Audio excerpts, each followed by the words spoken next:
ಉಡುಪತಿಗೆ ಸೊಬಗನು ಉಡುಪತಿಗೆ ಶಾಂತಿಗನು ವಾಣಿಪತಿಗೆ ಚಾತುರ್ಯಮಂ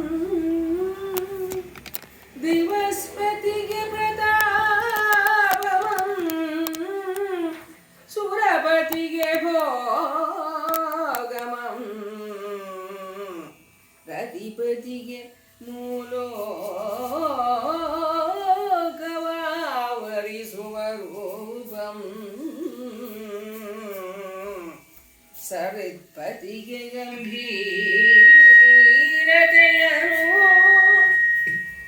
ಸ್ವಾಹಾಪತಿಗೆ ತೇಜಮಂ ಕೊಟ್ಟ ಗುರುಮೂರ್ತಿ ಪಂಪಾಪತಿ ವಿರೂಪಾಕ್ಷಂ ಯಮಗೆ ಇಷ್ಟ ಸಿದ್ಧಿಯಮ್ಮಾಕೆ ಸಂತೋಷದಿಂದ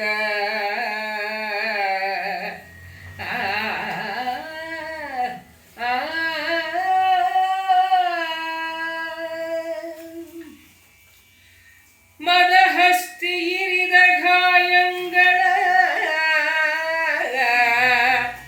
ವರಾಹನೆತ್ತಿದ ಡೋರುಗಳ ಮೃಗಾಧಿಪನು ಮುಗಿದು ಬಗಿದು ತೋಡಿದ ಬಾದಣದ ಕರಡಿ ಕಾರಿ ಬತ್ತಿದ ತೋಳ ಹುಲಿ ಕೊಯ್ದು ಜರಿದ ಹೆಗಲ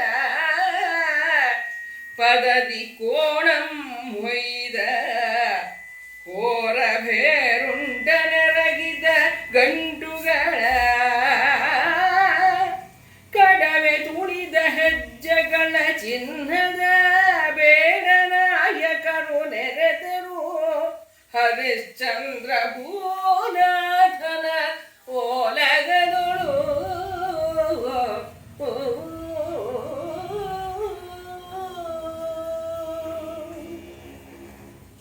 ಅವತ್ತೊಂದು ದಿವಸ ನಾವು ಕಡೆ ಕ್ಲಾಸಲ್ಲಿ ಆ ಬೇಡ್ರುಗಳು ಬಂದಿದ್ದು ಹೇಗೆ ಬಂದರು ಅನ್ನೋದನ್ನು ಕವಿ ವರ್ಣಿಸಿದ್ದಾನೆ. ಕತ್ತಲೆಯ ತತ್ತೆಗಳ ಥರ ಕಾಣಿಸ್ತಾ ಇದ್ರು ಅನ್ನೋದು.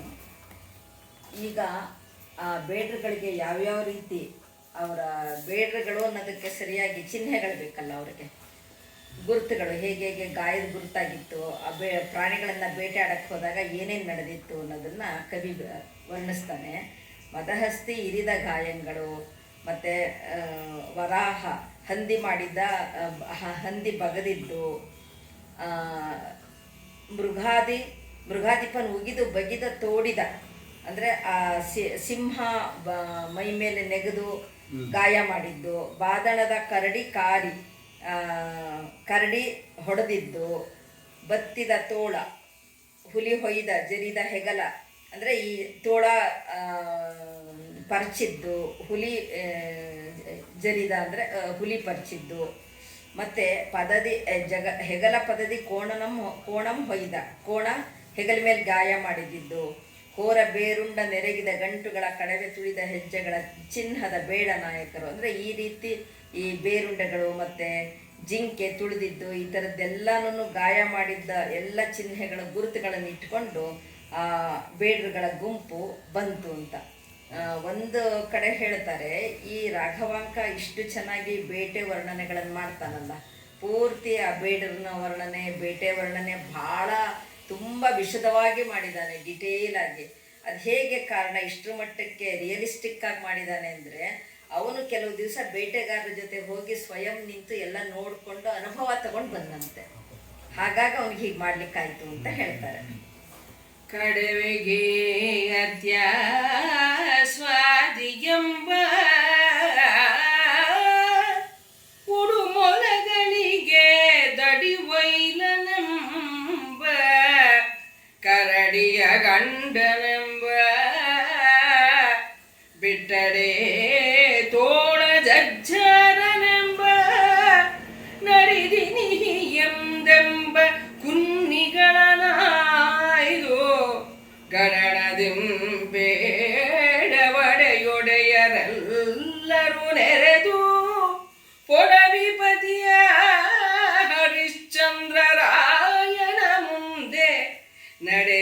ಗೆಳೆಯ ತಡಬೇಕೆ ಕಣ್ಗೆ ಹಬ್ಬವ ಮಾಡುವ ಎಡೆಯ ತೋರುವೆವೆಂದರು.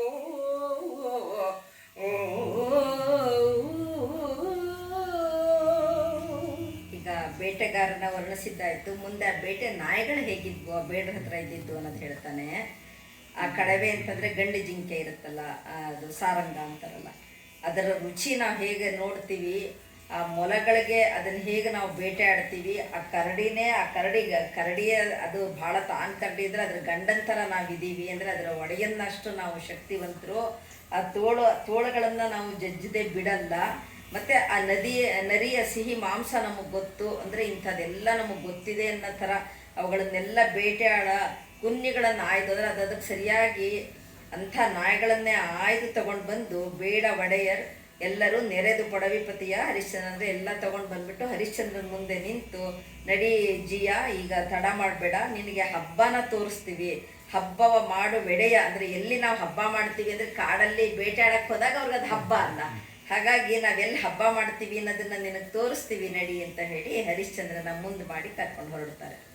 ಸೇನೆ ನೆರೆಯಿತು ರಿಪು ಕುಮುದ ಮಾರ್ತಾಂಡ ಪುಣ್ಯಾನೂನ ತುಂಡ ಬಲಭರಿತ ದೋರ್ದಂಡ ಗೋಮಾನಿನಿಯ ಗಂಡ ವಿಜಯಾಂಗನೆಯ ಮಿಂಡ ರಣರಂಗ ಮುಖ ಕಾಲದಂಡ ದಾನಿ ಚಿತ್ತೈಸು ಎಂಬ ಮಾತಿನೊಳಗೆ ಎದ್ದು ಸುಮ್ಮಾನದಿ ಸತಿ ಪುತ್ರ ಮಂತ್ರಿ ಸಹಿತ ಅಡಿಯಿಟ್ಟು ಭಾನುಕುಲ ತಿಲಕಂ ಹರಿಶ್ಚಂದ್ರ ರಾಯನೇರಿದನು ಮಣಿಮಯ ರಥವನೋ.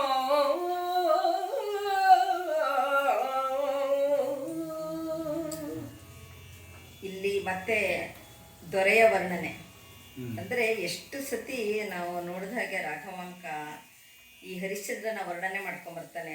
ಯಾವುದು ರಿಪೀಟ್ ಆಗಿರಲ್ಲ ನೋಡಿ, ಅದು ವಿಶೇಷ. ಬೇರೆ ಬೇರೆ ಥರನೇ ಹೇಳ್ಕೊಂಬರ್ತಾನೆ. ಅಲ್ಲಿ ಸೇನೆ ನೆರೆದಿತ್ತು, ಯಾಕಂದರೆ ರಾಜನ ಜೊತೆ ಹೋಗ್ಲಿಕ್ಕೆ ರೆಡಿಯಾಗಿ ನಿಂತಿತ್ತು ತಯಾರಾಗಿ.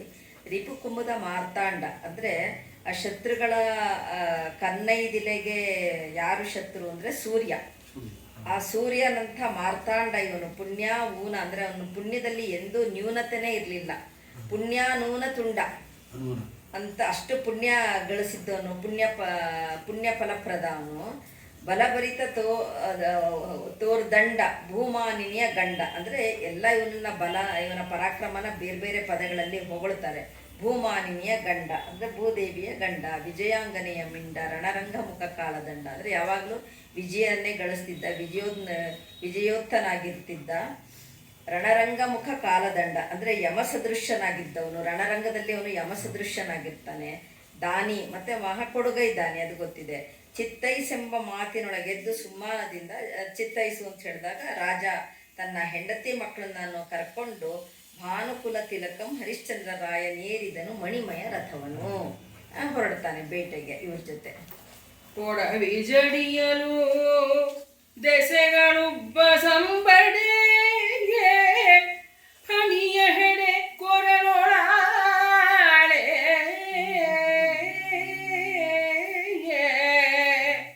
ಕೂರ್ಮನ ಬೆನ್ನು ತಗ್ಗಿ ಬಸುರೆಡೆಯ ಹೊಗೆ ಬೊಬ್ಬೆಗೊಟ್ಟಬ್ಬರಿಸಿ ನಗರ ಹೊರಗೆ ಹೊರಬೀಡಬಿಟ್ಟು ಗುಡುಗುಡಿಸಿ ರಥವನೊಳಗಿನ್ನೋಂಕಿ ಬಲು ಬೇಡವಡೆ ಕಡಗಿ ಹರಕರಿಸಿ ನಡೆ ಕೈ ಮಿಕ್ಕು ಹೇರಣವಿಗೋಳಿಡಲು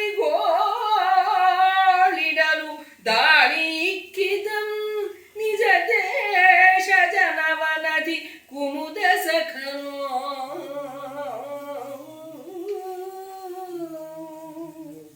ಅಂದರೆ ಈ ಬೇಟೆಗಾರರು ಈ ಸೈನ್ಯದ ಜೊತೆ ಹೋಗಿದ್ದು ಹೇಗೆ ಇತ್ತು ವರ್ಣನೆ ಇಲ್ಲಿ. ಪೊಡವಿ ಜಡಿಯಲು ಅದರ ಅರಣ್ಯನೇ ನಡಗೋಯ್ತು ಅಂತ. ದೆಸೆಗಳು ಉಬ್ಬು ಸಂಬಡೆ ಎಲ್ಲ ದಿಕ್ಕುಗಳಿಗೆ ಉಬ್ಬುಸ ಬಂದು, ಉಬ್ಬುಸ ಅಂದರೆ ಮೇಲ್ಮೇಲೆ ಉಸಿರು ಬಂದು ಉಬ್ಬಸ ಥರ ಆಯಿತು. ಪಣಿಯ ಹೆಡೆ ಅಂದರೆ ಕೆಳಗಡೆ ಹೊತ್ತಿರ್ತಾನಲ್ಲ ಆದಿಶೇಷ, ಅವನಿಗೆ ಆ ಹೆಡೆ ಕೊರಳಲ್ಲಿ ಸಿಕ್ಕಾಕೊಂಡ್ಬಿಡ್ತು ಅಂತ. ಆ ಹೆಡೆನೇ ಮೇಲೆತ್ತಕ್ಕಾಗಲಿಲ್ಲ. ಕೂರ್ಮನ ಬೆನ್ನು ತಗ್ಗಿ ಬಸುರೆಡೆಯ ಹೊಗೆ. ಆ ಕೂರ್ಮನ ಬೆನ್ನು ಏನಿರುತ್ತಲ್ಲ, ಅಂದರೆ ಪುನಃ ಕೂರ್ಮಾವತಾರದಲ್ಲಿ ಭೂಮಿನ ಇಟ್ಕೊಂಡಿರ್ತಾನಲ್ಲ, ಕೂರ್ಮಾವತಾರ ಆ ಅವತಾರದಲ್ಲಿ ಆ ಕೂರ್ಮನ ಬೆನ್ನು ತಗ್ಗು ಹೋಗಿ ಬಸುರೆಡೆಯ ಹೊಗೆ ಅಂದರೆ ಹೊಟ್ಟೆಗೆ ಹತ್ಕೊಂಡು ಅಲ್ಲಿಂದ ಬುಸ್ ಅಂತ ಹೊಗೆ ಬಂತು ಅಂತ. ಆ ಕಲ್ಪನೆಗಳು ಎಷ್ಟು ಮಟ್ಟಕ್ಕಿದೆ. ಬೊಬ್ಬೆಗೊಟ್ಟಬ್ಬರಿಸಿ ನಗರಿಯಂ ಹೊರಬೀಡ ಬಿಟ್ಟು ಅಂದರೆ ಇಷ್ಟೆಲ್ಲ ಅಬ್ಬರದಲ್ಲಿ ಗುಡಗುಡಿಸಿ ರಥವನ್ನು ಅಂದರೆ ರಥನ ಗುಡುಗುಡ ಅಂತ ಶಬ್ದ ಮಾಡಿಕೊಂಡು ನಗರನ ಬಿಟ್ಟು ಹೊರಗಡೆ ಬಂದು ರಥವನ್ನು ಒಲವಿನ ನೂಕಿ ಬಲು ಬೇಡವಡೆ ಕಡೆಗೆ ಹರಿಕರಿಸಿ ನಡೆಯ. ಅಂದರೆ ಇವರೆಲ್ಲರೂ ಆ ಒಂದು ಸೈನ್ಯದ ಜೊತೆ ಇಷ್ಟೆಲ್ಲ ಬಹಳ ಗಲಾಟೆ ಮಾಡಿಕೊಂಡು ಅಬ್ಬರದಿಂದ ದಾಳಿಕ್ಕಿದಂ ನಿಜ ದೇಶ. ಅಂದರೆ ಇವ್ರದ್ದು ಹೇಗಿತ್ತು ಆ ಸೈನ್ಯ ಅಂತಂದರೆ, ಜನಸಮುದ್ರ ಇದ್ದಾಗ ಜನವನದಿ ಕುಮುದ ಸಖನು ಅಂತಂದರೆ ಈ ಜನಸಮುದ್ರಕ್ಕೆ ಒಬ್ಬ ಇವನಿದ್ದ ಹಾಗೆ ಸೂರ್ಯ. ಅದು ಒಂದು ಜನವನ ಕುಮುದ ಅಂದರೆ ಆ ಜನವನನೇ ಒಂದು ನೈದಿದೆ. ಜನವನದಿ ಸಮುದ್ರಕ್ಕೆ ಕುಮುದ ಸಖ ಅಂತಂದ್ರೆ ಚಂದ್ರ. ಚಂದ್ರ. ಆ ಚಂದ್ರನ್ ಥರ ಈ ಸಮುದ್ರಕ್ಕೆ ಚಂದ್ರ ಇದ್ದ ಹಾಗೆ ಜನಸಮುದ್ರಕ್ಕೆ ಇವನು ರಾಜ ಇದ್ದ, ಅವ್ರ ಜೊತೆ ಹೋದ್ರು ಅಂತ ಹೇಳ್ತಾನೆ. ಹಿಡಿನ ಬಿಲನು ಹಿರಿ ಹುಲಿಯನು ಅಟ್ಟು ಮರವಿಂಡ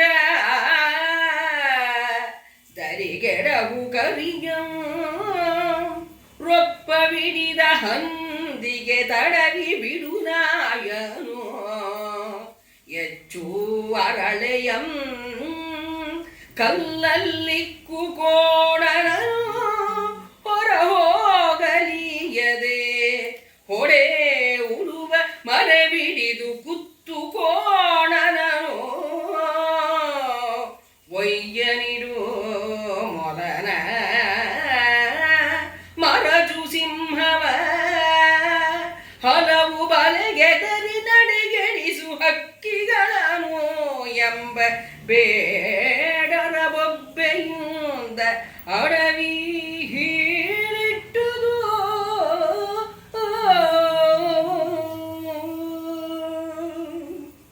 ಅಂದರೆ ಆ ಬೇಡ್ರುಗಳು ಯಾವ್ಯಾವ ರೀತಿಯ ಪ್ರಾಣಿಗಳನ್ನ ಹಿಡಿತಾ ಇದ್ದಾರೆ ಅನ್ನೋದನ್ನ ಪ್ರತಿಯೊಂದು ಪದದಲ್ಲೂ ಅದೆಷ್ಟು ಚೆನ್ನಾಗಿ ಕೊಟ್ಟಿದ್ದಾನೆ.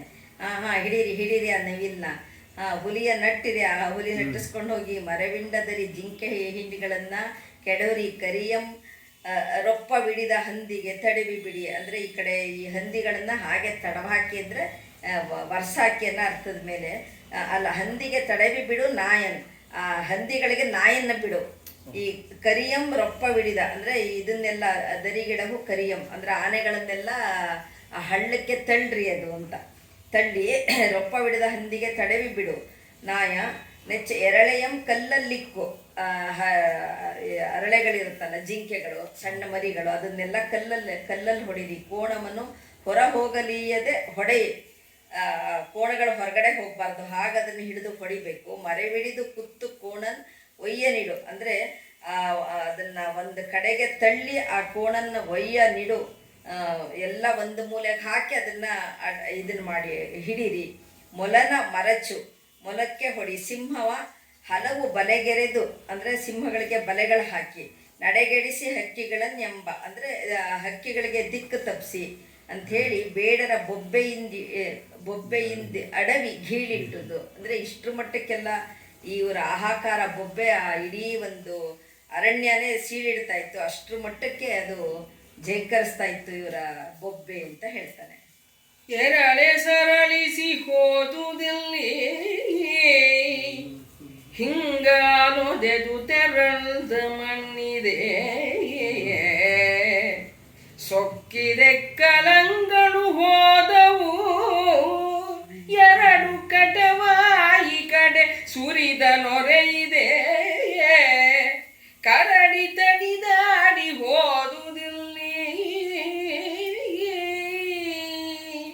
ನೆರೆದ ಇರುವೆಗಳ ಹೊರೆಯೊಳೆಡೆದ ಹುತ್ತಿದೆ ಹುಲಿಯು ಮರೆಯ ನೆಳೆಗಿತ್ತಿಲ್ಲಿ ಬಿಸುನೆತ್ತರೆದ್ದುದು ಎಂದಿರದೆರಗಿ ಹಜ್ಜೆಯಂ ನೋಡಿ ಬೆಂಬಳಿ ಬಿಡಿದು ಹರಿವ ಲುಬ್ಧಕರು ಎಸೆದರು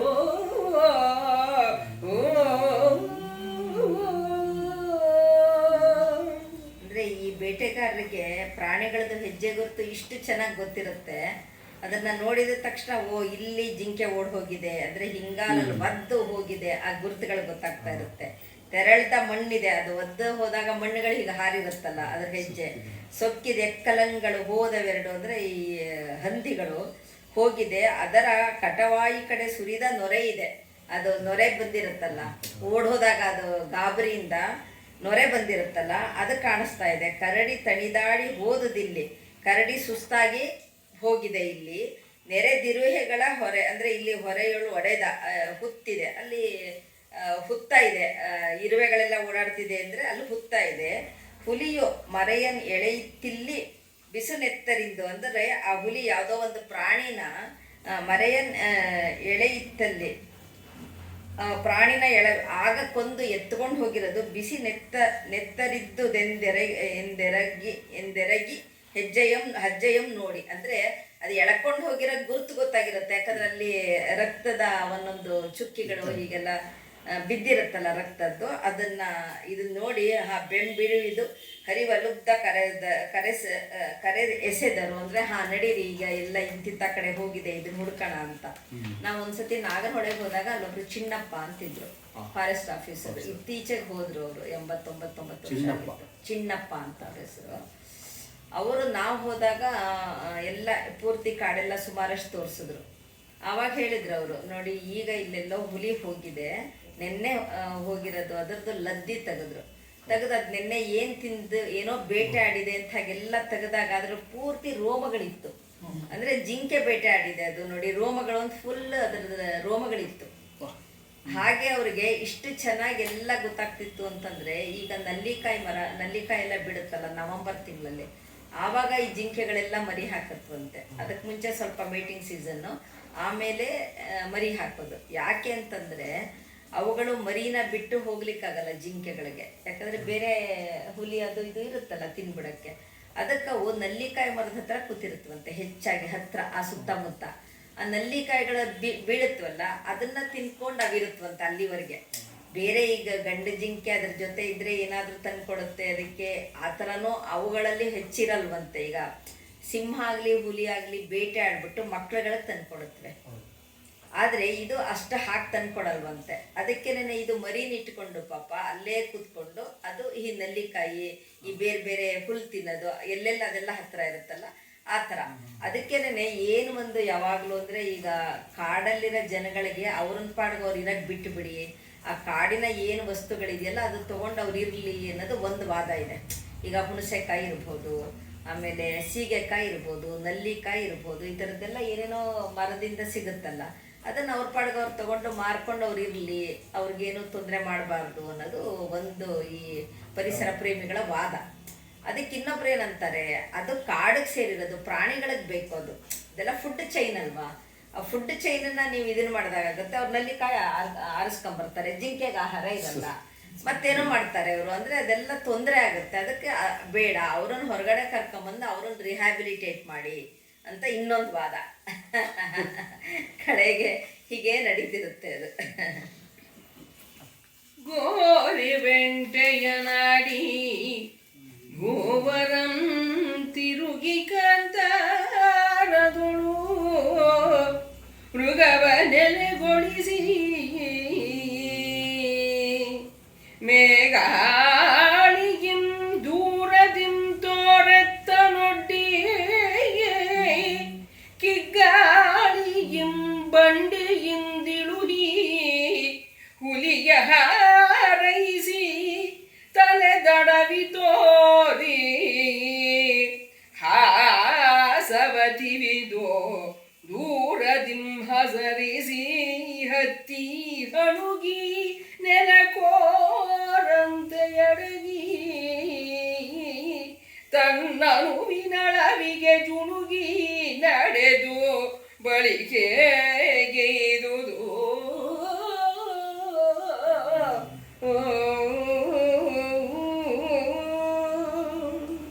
ಹರಿಶ್ಚಂದ್ರ ಒಂದಿಷ್ಟು ಬೇಟೆ ಆಡ್ಕೊಂಡ್ ಬರ್ತಾನೆ. ಗೋರಿ ವೇಂಟೆಯ ನಾಡಿ. ಗೋರಿ ವೇಂಟೆ ಅಂದರೆ ಏನು ಅರ್ಥ ಇದೆ ಅಂದರೆ ಎಲ್ಲ ಪ್ರಾಣಿಗಳನ್ನು ಅಂದರೆ ಬೇರೆ ಬೇರೆ ಮುಂದೆ ಇನ್ನು ಇದ್ರೊಳಗೆ ಅದಿಲ್ಲ ಸಂಕ್ಷಿಪ್ತದಲ್ಲಿ ಈ ಇದ್ರೊಳಗಿರುತ್ತೆ. ಬಹಳ ಥರ ಬೇಟೆಗಳು ಬರೆದಿದ್ದಾನೆ ರಾಘವಾಂಕ. ಯಾವ್ಯಾವ ಥರ ಬೇಟೆಗಳಿದೆ, ಮತ್ತು ನೀರಲ್ಲೂ ಅಷ್ಟೇ ಯಾವ್ಯಾವ ರೀತಿ ಬಲೆಗಳು ಹಾಕ್ಬೋದು ಅನ್ನೋದು ಆ ಬಲೆಗಳದೇ ವರ್ಣನೆ ಪುಸ್ತಕದಲ್ಲಿ ಭಾಳ ಇದೆ. ಆ ಥರ ಗೋರಿ ವೇಂಟೆ ಅಂದರೆ ಎಲ್ಲ ಪ್ರಾಣಿಗಳನ್ನು ಒಂದು ಕಡೆ ಓಡಿಸ್ಕೊಂಡು ಹೋಗಿ ಅಲ್ಲಿ ಅದಕ್ಕೆ ಯಾವ್ಯಾವ ಥರದಕ್ಕೆ ಯಾವುದಕ್ಕೆ ಹೊಡಿಬೇಕೋ, ಯಾವುದಕ್ಕೆ ಬಾಣ ಬಿಡಬೇಕೋ, ಯಾವುದಕ್ಕೆ ಬಲೆ ಹಾಕಬೇಕೋ ಎಲ್ಲ ಮಾಡೋದು. ಅದಕ್ಕೆ ಗೋರಿ ವೇಂಟೆ ಆ ಥರ ಒಂದು ಟೈಪ್ ಆಫ್ ಹಂಟಿಂಗ್ ಅದು. ಅದನ್ನು ಆಡಿ ಭೂವರ ಅಂದರೆ ಹರಿಶ್ಚಂದ್ರ ಏನು ಮಾಡ್ತಾನೆ, ಮತ್ತೆ ಕಾಡೊಳಗೆ ಬಂದು ಮೃಗವ ನೆಲೆಗೊಳಿಸಿ ಅವನು ಹಿಡ್ಕೊಂಬಂದಿದ್ದು ಜಿಂಕೆಯನ್ನು ಕಟ್ಟಾಕ್ತಾನೆ. ಮೇಘಾವಳಿಯಂ ದೂರದಿಂ ತೋರೆತ್ತ ನೊಡ್ಡಿ ಮತ್ತೊಂದು ದೊಡ್ಡ ಎತ್ತನ್ನ ತಗೊಂಡು ಬಂದು ಕಟ್ತಾನೆ. ಅಂದರೆ ಬಹುಶಃ ಇವರೆಲ್ಲ ಎತ್ತುಗಳನ್ನ ಇದನ್ನ ಯಾತಕ್ಕೆ ತಗೊಂಡು ಹೋಗ್ತಿದ್ರು ಅಂದರೆ ಹುಲಿ ಬೇಟೆ ಆಡೋದಕ್ಕೆ. ಅಂದರೆ ಆ ಹುಲಿಗಳು ಎತ್ತುಗಳನ್ನು ಕಟ್ಟಿ ಹಾಕಿ ದೂರ ನಿಂತ್ಕೊಂಡಾಗ ಬರ್ತಿದ್ವಲ್ಲ, ಹಾಗಾಗಿ. ಕಿಗ್ಗಾಳಿಯಂ ಬಂಡಿಯಿಂದ ಉಳುಹಿ ಇನ್ನೊಂದು ಸಣ್ಣ ಎತ್ತುಗಳನ್ನು ಸಣ್ಣ ಬಂಡಿಯಿಂದ ಅದನ್ನು ಹೊರಗಡೆ ತೆಗೆದು, ಅಂದರೆ ಅದರ ಕಣಿ ತೆಗೆದು ಹುಲಿಯ ಹಾರೈಸಿ ತಲೆದಡುವೆ ತೋರಿ ಹಾಸವ ತಿವಿದು. ಅಂದರೆ ಈ ಬೇಟೆ ನಾಯಿಗಳಿಗೆ ನಡೀರಿ ಹುಲಿಗಳನ್ನು ನಾವು ಬೇಟೆ ಆಡಬೇಕು ಅಂಥೇಳಿ ಅದರ ಪಕ್ಕ ತಿವಿದು ಅದಕ್ಕೊಂದು ಸ್ವಲ್ಪ ಹೆಚ್ಚು ಪ್ರವೋಕ್ ಮಾಡಿ ಅದನ್ನು ದೂರದಿಂದ ಕಂಡು ಹಸರಿಸಿ ಹತ್ತಿ ಹಣುಗಿ ನೆಲಕೋರಂತೆ ಎಡಗಿ ತನ್ನ ಉಳಿವಿಗೆ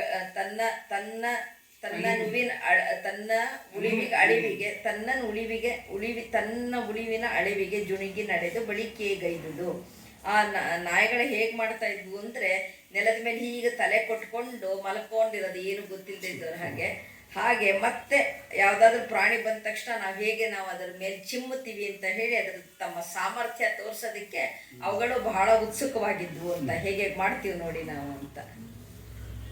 ಉಸಿದ ತಲೆ ಹಣುಗಿದೊಡಲ ಅರಳ್ವ ಬಾಯಿ ಸುಗಿದ ಕಿವಿ ಉಸುರಿಡದ ಮೂಗು ಮರೆದು ಎವೆ ಇಕ್ಕದುರಿಗಣ್ಣು ಬಸುರೊಳಡಗಿದ ಬೆನ್ನು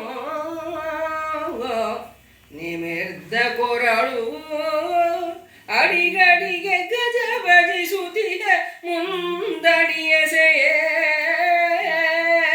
ಲಂಘಿಸಿ ನೆಲವನೊದೆದು ಪುಟನೆಗೆದು ಗರ್ಜಿಸುತ್ತ ಬರೆ ಹೆದರಿ ಕಂಗೆಟ್ಟು ದಂಡಣಿಸಿ ಸರಳಿಸುವ ಹರಿಣಂಗಳಂ ಮೋದಿ ಮುರಿದಟ್ಟಿ ಕರಗಿದವು ದೇಹದ ಹುಲಿಗಳು.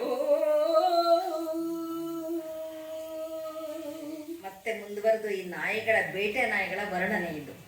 ಕುಸಿದ ತಲೆ ಅಂದರೆ ಪುಟ್ಟದಾಗಿ ಹೀಗೆ ತಲೆ ಹೀಗೆ ಬಗ್ಗಿಸ್ಕೊಂಡು ಹಣುಗಿದ ಒಡಲ ಅರಳುವ ಬಾಯಿ ಅಂದರೆ ಬಾಯಿಗಳು ಹೇಗಿತ್ತು ಅಂದರೆ ಹೊಂಚಾಕಿ ಅದನ್ನು ಹಾರಿ ಹಿಡಿತೀನಿ ಅನ್ನೋ ಥರ ಬಾಯಿ ಇಷ್ಟು ತಯಾರು ಮಾಡ್ಕೊಂಡಿರ್ತಿದ್ವು. ಅದನ್ನು ಬಾಯಿ ಹಾಕಿದ್ರೆ ಅದು ಸತ್ತು ಹೋಗ್ಬೇಕು ಆ ಥರ.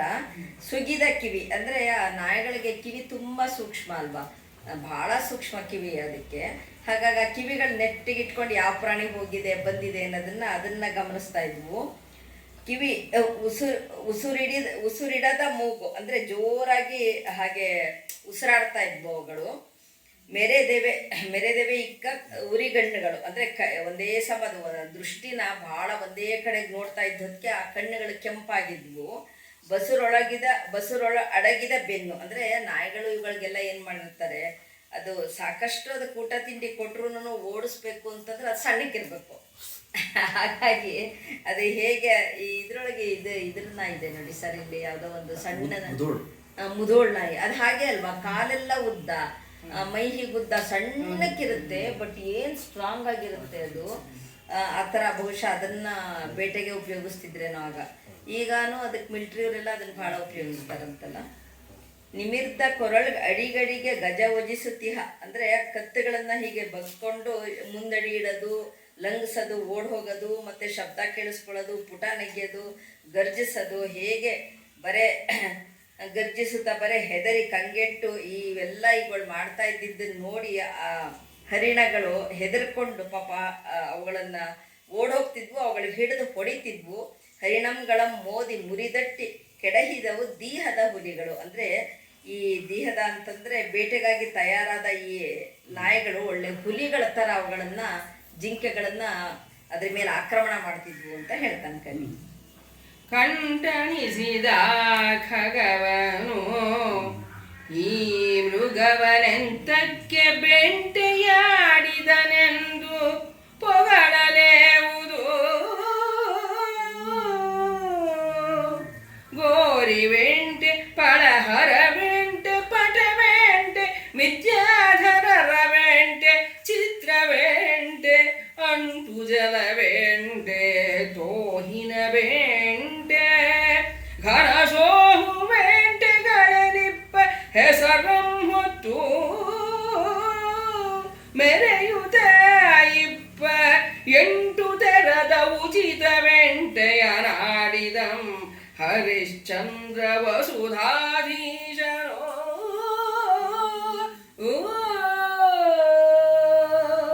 ಅಂದ್ರೆ ಆ ಪ್ರಾಣಿಗಳು ಹಿಂದಕ್ಕೆ ಹಾರಿ ಮುಂದಕ್ಕೆ ಹಾರಿ ಅವುಗಳು ಯಾವ್ಯಾವ ಹೇಗೆ ಹೋಗುತ್ತೋ ಆಯಾ ಥರದ ಬೇಟೆಗಳನ್ನು ಮಾಡ್ತಾ. ಏನಾಯ್ತು ಸರ್? ಬೇರೆ ಬೇರೆ ಥರದಲ್ಲಿ ಅವುಗಳನ್ನು ಬೇಟೆಯಾಡಿ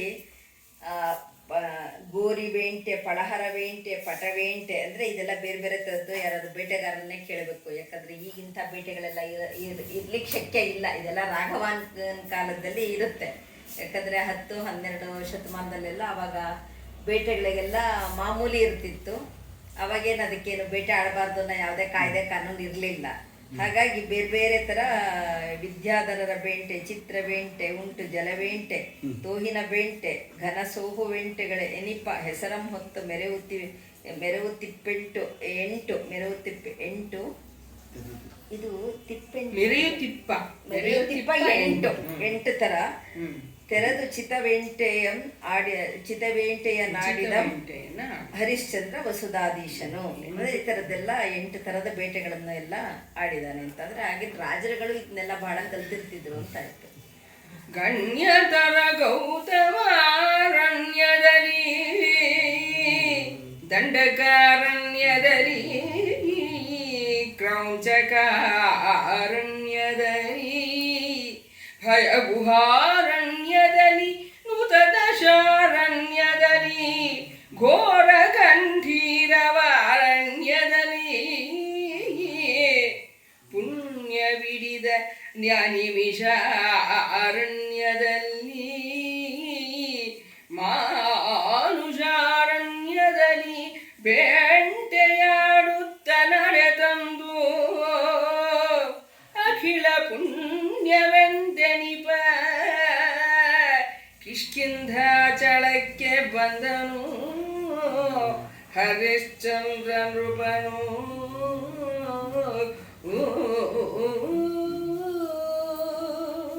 ಅಂದ್ರೆ ಅರಣ್ಯದಲ್ಲಿ ಎಷ್ಟೊಂದು ತರ ಅರಣ್ಯಗಳಿರ್ತಿತ್ತು ಅನ್ನೋದು ನಮ್ಗೆ ಗೊತ್ತಾಗುತ್ತೆ ಅವಾಗ. ಆಗಿನ ಕಾಲಕ್ಕೆ ಗೌತಮಾರಣ್ಯ, ದಂಡಕಾರಣ್ಯ, ಕ್ರೌಂಚಾರಣ್ಯ, ಭಯಗುಹಾರಣ್ಯ, ದಶಾರಣ್ಯ, ಘೋರ ಕಂಠೀರವಾರಣ್ಯದಲ್ಲಿ ಪುಣ್ಯವಿಡಿದ ನಿಮಿಷಾರಣ್ಯ, ಅದೊಂದು ನೈಮಿಷಾರಣ್ಯ ಅಂತ ಹೇಳ್ತೀವಲ್ಲ, ಆ ಥರದ್ದಿರ್ಬೋದು ಬಹುಶಃ. ಅದು ಬಹಳ ಪುಣ್ಯವಂತರು ಹೋಗೋದು ಅಂತನೋ ಅಥವಾ ಅದಕ್ಕೆ ಪುಣ್ಯ ಮಾಡಿದಂತಹ ನಿಮಿಷಾರಣ್ಯ. ಮಾನುಷಾರಣ್ಯದಲ್ಲಿ ಬೇಂಟೆಯಾಡುತ್ತಾ ನಡೆತಂದನು ಅಖಿಲ ಪುಣ್ಯವೆಂದೆನಿಪ ಕಿಷ್ಕಿ. ಎಲ್ಲದಕ್ಕಿಂತ ಹೆಚ್ಚು ಪುಣ್ಯ ಅಂತ ಅನ್ನಿಸ್ಕೊಂಡಿರ ಆ ಕಿಷ್ಕಿಂಧಾಚಳಕ್ಕೆ ಮತ್ತೆ ಬರ್ತಾನೆ. ಅಂದರೆ ಅದೊಂದು ರೀತಿ ಅರಣ್ಯ. ಹೀಗೆ ಮತ್ತು ಈ ಫುಡ್ ಚೈನ್ ಅವಾಗ ನಾ ಹೇಳ್ತಿದ್ನಲ್ಲ, ಆವಾಗಲೇ ಅವರು ಚಿನ್ನಪ್ಪ ಇನ್ನೊಂದು ಹೇಳಿದರು, ಇರುವೆ ಇಲ್ಲದೆ ಇದ್ರೆ ಆನೆ ಬದುಕಕ್ಕಾಗಲ್ಲ ಅಂತ. ಹೇಗೆ ಅಂತ ಅದನ್ನು ನಮ್ಮೊಂಥರ ಕ್ವಿಸ್ ಥರ ಕೊಟ್ಟರು. ಹೇಗೂ ಆಗಿರ್ಬೋದು, ಇರುವೆ ಇಲ್ಲದೆ ಇದ್ರೆ ಆನೆ ಬದುಕಕ್ಕಾಗಲ್ಲ ಅಂತ. ಹೇಗಾಗುತ್ತೆ? ಇರುವೆಗೂ ಆನೆಗೂ ಏನು ಸಂಬಂಧ ಅಂತ ಸಹಜವಾಗಿ ಅನಿಸುತ್ತೆ. ಆದರೆ ಅದು ಏನು ಮಾಡುತ್ತಂತೆ, ಈ ಹುಲ್ಲು ಬೀಜ ಎಲ್ಲ ತೊಗೊಂಡು ಹೋಗ್ಬಿಟ್ಟು ಆ ಇರುವೆ ಹಳ್ಳ ಮಾಡ್ಕೊಂಡಿರುತ್ತೆ. ಸಣ್ಣ ಒಂದು ಕಿರುಬೆರಳಷ್ಟು ದಪ್ಪದ್ದು ಹಳ್ಳ ಮಾಡ್ಕೊಂಡು ಒಳಗಡೆ ಹೋಗ್ತಿರುತ್ತೆ. ಯಾವಾಗಲೂ ಒಂದು ಸಂದು ಮಾಡಿಕೊಂಡು ಮಣ್ಣಲ್ಲಿ ನೋಡಿರ್ಬೋದು, ನಾವೆಲ್ಲ ಮುಂಚೆ ನೋಡಿರ್ತಿದ್ವು ಅವಾಗ. ಅದು ಯಾಕೆ ಅಂತಂದ್ರೆ ಈ ಹುಲ್ಲು ಬೀಜ ಮಳೆಗಾಲದಲ್ಲಿ ಅವಕ್ಕೆ ಆಹಾರ ಇರಲ್ವಲ್ಲ, ಎಲ್ಲ ತಗೊಂಡು ಹೋಗಿ ಸ್ಟಾಕ್ ಮಾಡ್ಕೊಳುತ್ತೆ. ಬೇಕಾದಷ್ಟು ಸ್ಟಾಕ್ ಮಾಡ್ಕೊಳುತ್ತೆ. ಮಾಡ್ಕೊಂಡು ಒಂದಿಷ್ಟು ತಿನ್ನತ್ವೆ, ಒಂದಿಷ್ಟು ಬಿಡುತ್ತವೆ. ಅದೆಲ್ಲ ಮಳೆ ಬಂದ ತಕ್ಷಣ ಏನಾಗ್ಬಿಡುತ್ತೆ, ಹುಲ್ಲಾಗಿ ಮೇಲ್ ಬಂದ್ಬಿಡುತ್ತೆ. ಆ ಹುಲ್ಲಿಂದ ಇದ್ರೆ ಆನೆಗೆ ಆಹಾರ ಇಲ್ಲ. ಅಂದ್ರೆ ಯಾವ ತರ ಕನೆಕ್ಷನ್ ಅದರ ಲಿಂಕ್ಗಳಿರುತ್ತೆ, ಫುಡ್ ಚೈನ್ ಹೇಗೆ ವರ್ಕ್ ಮಾಡುತ್ತೆ ಅನ್ನೋದನ್ನ ಹೇಳ್ತಾ ಇದ್ರು ಅವರು. ಅಂದ್ರೆ ಎಷ್ಟು ಸೂಕ್ಷ್ಮತೆಗಳಿರುತ್ತೆ. ಇದೇ ರೀತಿ ಧೂಪ್ ಟ್ರೀ ಒಂದಿದೆ, ಸ್ಟ್ರಿಕ್ಟಮ್ ಅಂತ. ಆ dhoop tree is propagated only with the help of a bird. The bird will come, it will sit on the tree, it will eat the fruit. ಬೀಜನ ಸ್ಕ್ಯಾರಿಫಿಕೇಶನ್ ಅಂತಾರೆ. ಸೊ ಅದು ತಿಂದ್ಬಿಟ್ಟು ಇಟ್ ವಿಲ್ ಹೊಟ್ಟೆಲಿ ಡೈಜೆಸ್ಟ್ ಆಗಿ ಬೀಜ ಉಗುಳುತ್ತೆ. ಆ ಉಗುಳಿದ ಬೀಜ ಇನ್ನೊಂದು ಮರ ಬರುತ್ತೆ. ಸೊ ಆ ಬರ್ಡು ಮತ್ತೆ ಆ ಟ್ರೀ ಎರಡು ಲಿಂಕ್. ಬರ್ಡ್ ಇದ್ರೆ ಟ್ರೀ ಇರಲ್ಲ, ಟ್ರೀ ಇದ್ರೆ ಬರ್ಡ್. ಧೂಪ್ ಬಹಳ ತುಂಬಾ ದೊಡ್ಡ ಧೂಪದ ಮರ ಅಂತ ಕೇಳಿದ್ದೆ. ಮತ್ತೆ ಇದಾದ್ರೂ ಅಷ್ಟೇ, ಗಂಧದ ಮರ ಇರುತ್ತಲ್ಲ ಸರ್, ಅದು ಹೆಚ್ಚಾಗಿ ಈ ಕಾಗೆಗಳು, ಕೋಗಿಲೆಗಳು ಇವೆಲ್ಲ ಹೋಗಲ್ಲಿ ಕೂತ್ಕೊಂಡು ಇದ್ರದ್ದೆಲ್ಲ ಒಂದು ಚಿಗುರು ಹಣ್ಣು ತಿನ್ನುತ್ತಂತೆ ಗಂಧದ ಮರದ್ದು. ಅದ್ರ ಹಿಕ್ಕೆನಲ್ಲಿ ಬೀಜ ಬರುತ್ತಲ್ಲ, ಅದು ಮತ್ತೆಲ್ಲ ಕಡೆ ಹರಡೋದು ಗಂಧದ ಮರ. ಆ ತರನೇ ಅದು ಪ್ರಸಾರ ಅಂತಾರೆ. ರೂಟ್ ಪ್ಯಾರಾಸೈಟ್ ಅಂತ. ಯಾವುದು? ಸ್ಯಾಂಟಲಮ್ ಆಲ್ಬಮ್ ಅಂತ. It's called root parasite. ಅಂದ್ರೆ ಅದು ಅದಕ್ಕೆ ಇಂಡಿಪೆಂಡೆಂಟ್ ಅಸ್ತಿತ್ವ ಇಲ್ಲ, ಬೇರೆ ಮರದ ಬೇರಿನ ಮೇಲೆ ಬೆಳೆಯುತ್ತೆ. ಹೌದಾ? ಅದಕ್ಕೆ ಗಂಧದ ಮರದ ಪ್ಲಾಂಟೇಶನ್ ಸಿಗಲ್ಲ ನಮಗೆ. Root parasite it will grow on the root of another plant. ಹಾಗೆ ಪರಪುಟ್ಟ ಇನ್ಕ್ಯುಬೇಷನ್ಗೆ ಕಾಗೆ ಗೂಡನ್ನ ಆಶ್ರಯಿಸುತ್ತಲ್ಲ. ಬೇರೆ ಮರಗಳು ಬೇಕೇ ಬೇಕು, ಗಂಧಕ್ಕೆ ಮಾತ್ರ ಬೇಕೇ ಬೇಕು. It's called root parasite. ಹೌದು. ಉರಿ ಶೈತ್ಯವಾದಂತೆ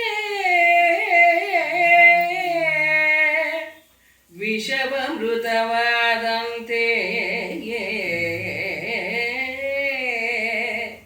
ತರಣಿ ತಂಪಾದಂತೆ ನೃಪನ ಬೆಂಟೆಯ ಪಿನತದ ಉರವನೆಯ ನೊದವಿಸುವ ಹರಿವೈರಿ ಕರಿವೈರಿ ಹರಿಣ ವೈರಿಗಳು ಮೃಗವ ಹರಿದಟ್ಟಿ ಪಿಡಿದು ಅಡಸಿ ಮೋದಿ ಮುರಿಯದೆ ನಿಂದು ಮರವಟ್ಟು ಕಾರಣವನು ಅರುಪಬೇಕು ಎಂದು ಐದಿ ಸರಸಿರುಹ ಸಖಕುಲ ಹರಿಶ್ಚಂದ್ರ ಭೂಪಂಗೆ ಬೇಡರು ಅಂತೂ ಆ ಬೇಡರು.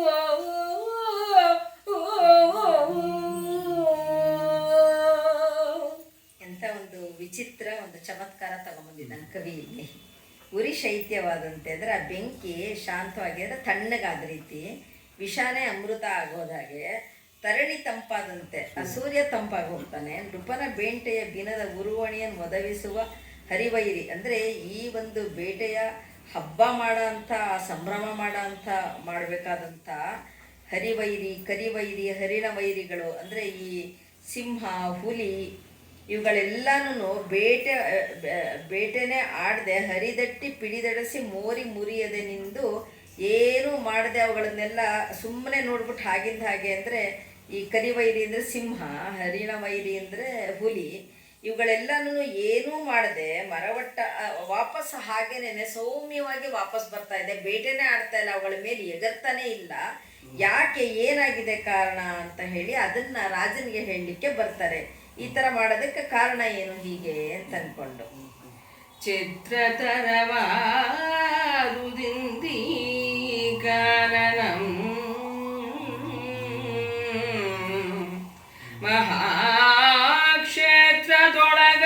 ಮಹಾಕ್ಷೇತ್ರದೊಳಗಣದಾಗದಿರದು ಎನ್ನುತ್ತ ಬರೇ ಮುಂದೆ ಚಿತ್ರಕಾಯ ಜಿನದ ಸುಲಿಪಲ್ಲ ಭಸ್ಮದ ಜಡಾಭರದ ಮುನಿನಾಥನು ಮಿತ್ರರೊಡಗೂಡಿ ಮಿತ್ರ ಪ್ರಕಾಶಂ ಲೋಕಮಿತ್ರನ್ ಆತ್ಮ ಪವಿತ್ರ ಚರಿತ ವಾಕ್ಯ ಮರುತ ಮಿತ್ರ ಕಾರ್ಯದ ಪರಿಕರಂಗಳ ಸವಕಟ್ಟುತ್ತಿರಲು ಭೂಪತಿ ಕಂಡನು.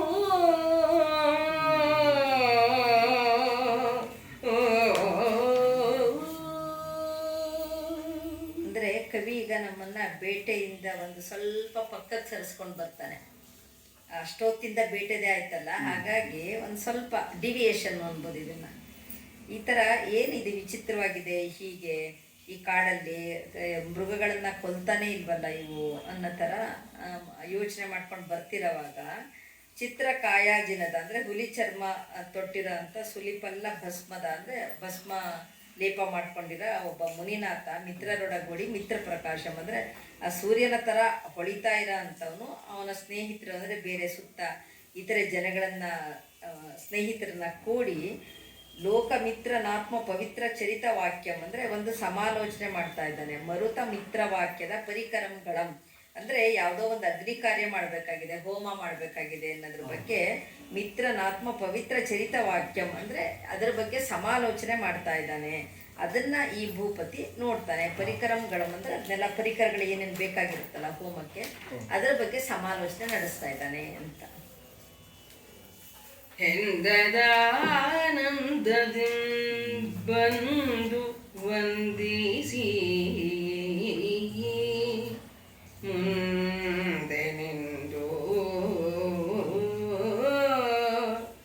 ಎಂದಿನದ ಇಂದಿಂದು ಮುದದಿಂದ ಮೃಗವೃಂದದೊಳಗೊಂದು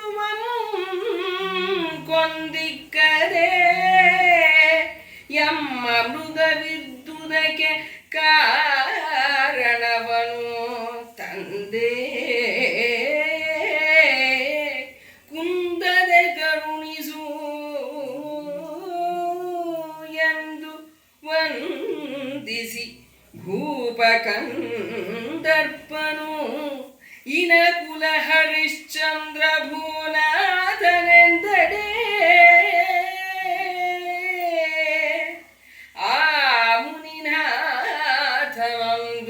ಮಾರುತ್ತರಂ ಗುಡಲೆಂದು ತರಿಸಂದನು.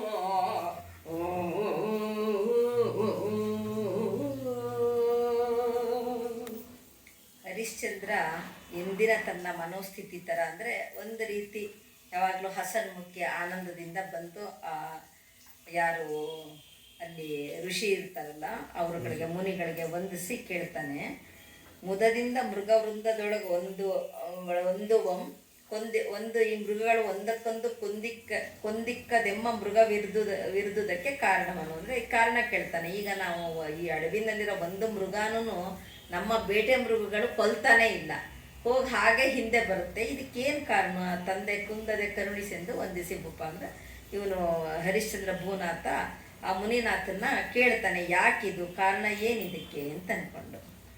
ನೆರೆದ ವೇದಂಗಳು ಗಡವು ಉಪನಿಷತ್ತುಗಳ ಗರವಟಿಗೆ ಅಣಿಮಾದಿಗಳ ಬೊಬ್ಬೆ ಧರ್ಮದಬ್ಬರ ಘನಜ್ಞಾನ ಪ್ರಭಾದೀಪ್ತಿಗಳು ಹರಿಬ್ರಹ್ಮಾದಿ ಸುರರ ಕಾವು ಪುರುಷಾರ್ಥನಾಲ್ಕರೊಳು ಸಲುಗೆ ಪುಣ್ಯದ ಮಂದೆ ಸಿರಿ ಸರಸ್ವತಿಯರ ಎಡೆಯಾಟವೆಸೆದಿರೆ ಜಗದ್ಗುರು ವಿರೂಪಾಕ್ಷ ಇಲ್ಲಿಯೇ ಸುಖದೊಳಿಪ್ಪ ಪಂಪಾ ಕ್ಷೇತ್ರವಿದು ಜಗದ್ಗುರು ವಿರೂಪಾಕ್ಷ ಇಲ್ಲಿಯೇ ಸುಖದೊಳಿಪ್ಪ ಪಂಪಾ ಕ್ಷೇತ್ರವಿದು ಎಂದನು.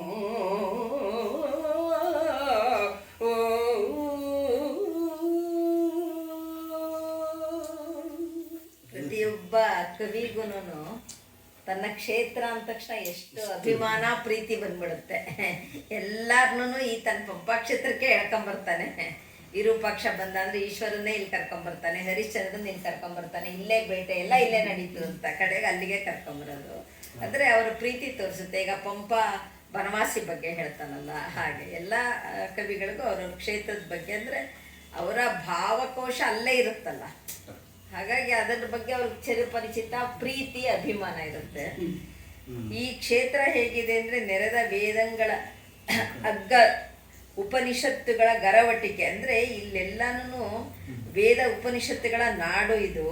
ವಿರೂಪಾಕ್ಷನ ಈ ಎಲ್ಲ ವೇದ ಉಪನಿಷತ್ತುಗಳು ಸದಾ ಸ್ತುತಿ ಮಾಡ್ತಾ ಇರುತ್ತವೆ.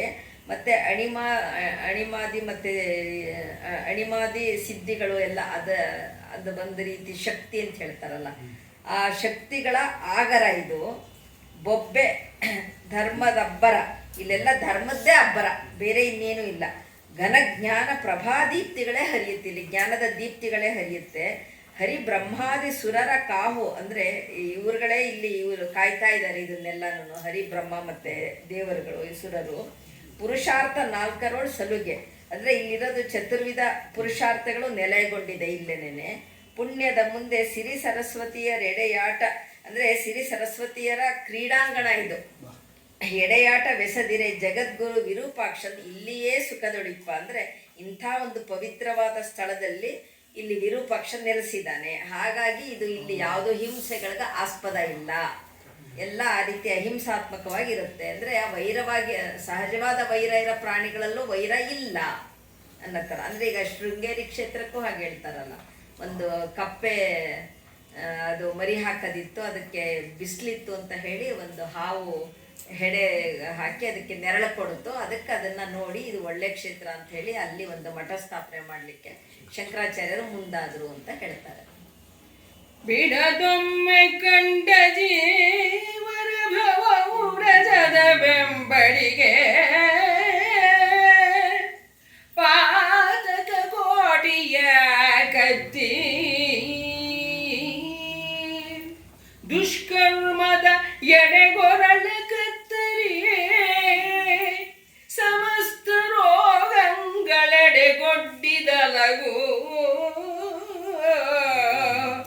ಅಜ್ಞಾನದ ನಡುದಲೆಯ ಗರಗಸಂ ಮಲೆವ ಮಾಯೆಯ ಬಸುರ ನೊಡೆ ಹೊಯ್ವ ಶೂಲವು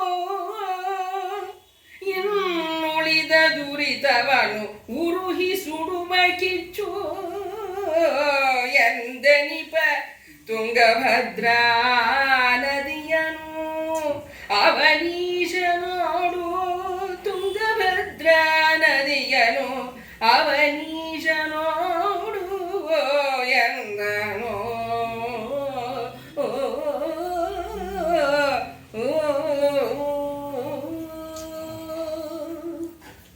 ಅಂದ್ರೆ ತುಂಗಭದ್ರಾ ನದಿಯ ಮಹಿಮೆ ಮತ್ತೆ ಹೇಳ್ತಾ ಇದ್ದಾನೆ. ಆ ತುಂಗಭದ್ರಾ ನದಿದು ಮಹಿಮೆ ಏನು? ಬಿಡದೊಮ್ಮೆ ಕಂಡ ಜೀವರ ಭವರಜದ ಬೆಂಬಡಿಗೆ, ಅಂದ್ರೆ ಯಾರಾದರೂ ಇದನ್ನ ಇಲ್ಲಿ ಬಂದಾಗ ಅವ್ರಿಗೆ ಆ ಸಂಸಾರದ ಮೋಹ ಭವ ಏನಿರುತ್ತಲ್ಲ ಅದು ಬಿಟ್ಟು ಹೋಗ್ಬಿಡುತ್ತೆ, ಅದನ್ನ ತೆಗೆದುಹಾಕ್ಬಿಡುತ್ತೆ ಇದು ಈ ತುಂಗೆ ದರ್ಶನ ಮಾಡೋದ್ರಿಂದ. ಪಾತಕ ಕೋಟಿಯ ಕತ್ತಿ, ಅಂದ್ರೆ ಪಾತಕ ಕೋಟಿಯ ಕತ್ತಿ ಅಂದ್ರೆ ಈ ಪಾತಕ ಮಾಡಿದವ್ರನ್ನೆಲ್ಲ ಏನಾದ್ರು ಅವ್ರನ್ನ ಆ ಪಾತಕಗಳನ್ನೆಲ್ಲ ಕತ್ತರಿಸುವಂತ ಕತ್ರಿ. ದುಷ್ಕರ್ಮದೆಡೆ ಗೊರಳ ಕತ್ತರಿ, ಅಂದ್ರೆ ಕೆಟ್ಟ ಕೆಲಸ ಮಾಡ್ತೀವಿ ದುಷ್ಕಾರ್ಯಗಳನ್ನು ಮಾಡ್ತೀವಿ ಅನ್ನೋರ್ಗೆ ಅವ್ರ ಕೊರಳಿಗೆ ಕತ್ರಿ ಬೀಳುತ್ತೆ.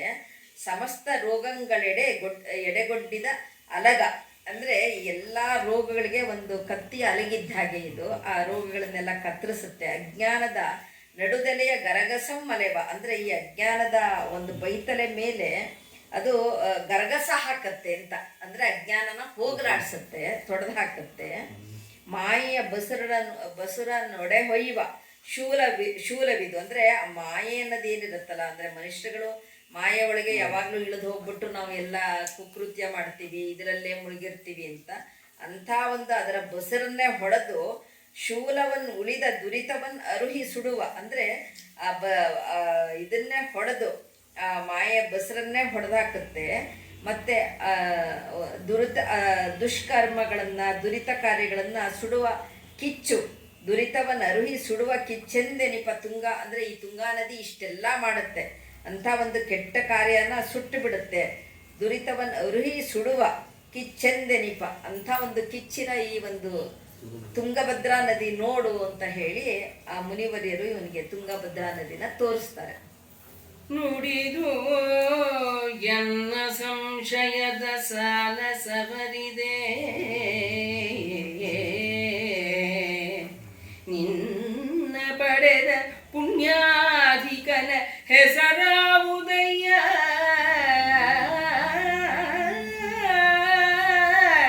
ನೀ ನುಡಿ ಎಂದಡೆ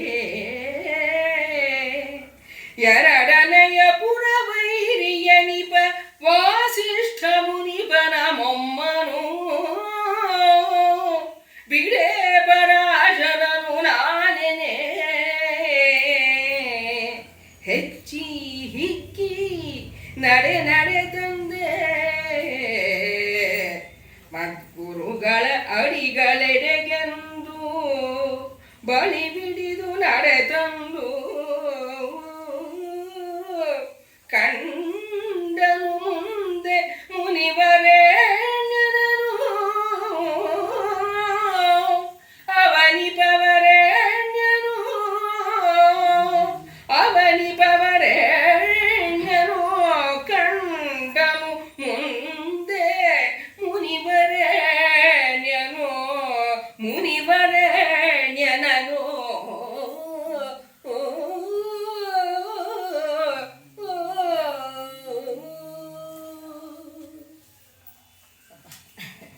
ಮುನಿಗಳನ್ನೇ ನೋಡಿದಾಗಾಯ್ತು. ಅರಬಿ ಯಾವ್ರಾಗ ಅರಬಿ.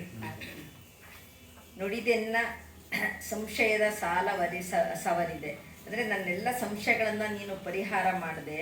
ಪುಣ್ಯಾಧಿಕನ ಹೆಸರಾವುದಯ್ಯ, ತಮ್ಮ ಹೆಸರು ಏನು ಪುಣ್ಯವಂತರದು.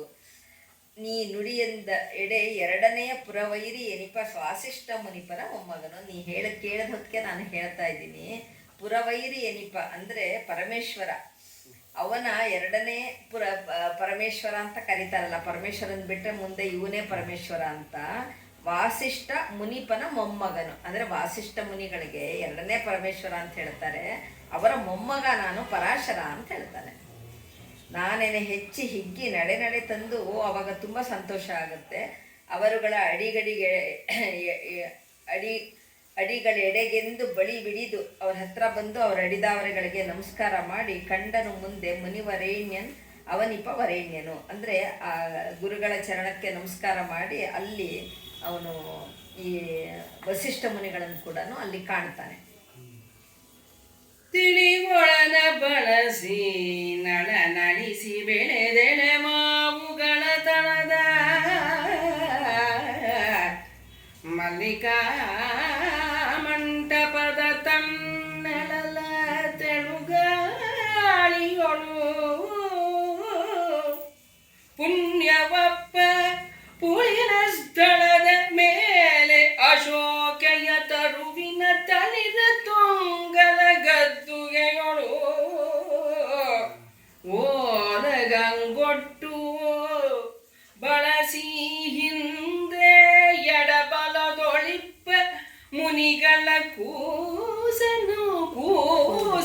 ನಲಗಿ ನಿನ್ನೊಡಿವ ಹಿಂದೆ ಎಡಬಲದೊಳಿಪ್ಪ ಮುನಿಗಳ ಕೂಸ ನಲವಿ ನಿನ್ನೊಡಿವ ಪಶುಪತಿಯಂತಿರಿದ್ದ ಮುನಿನಾಥ ಕಣ್ಗೆಸೆದಿದ್ದನೋ.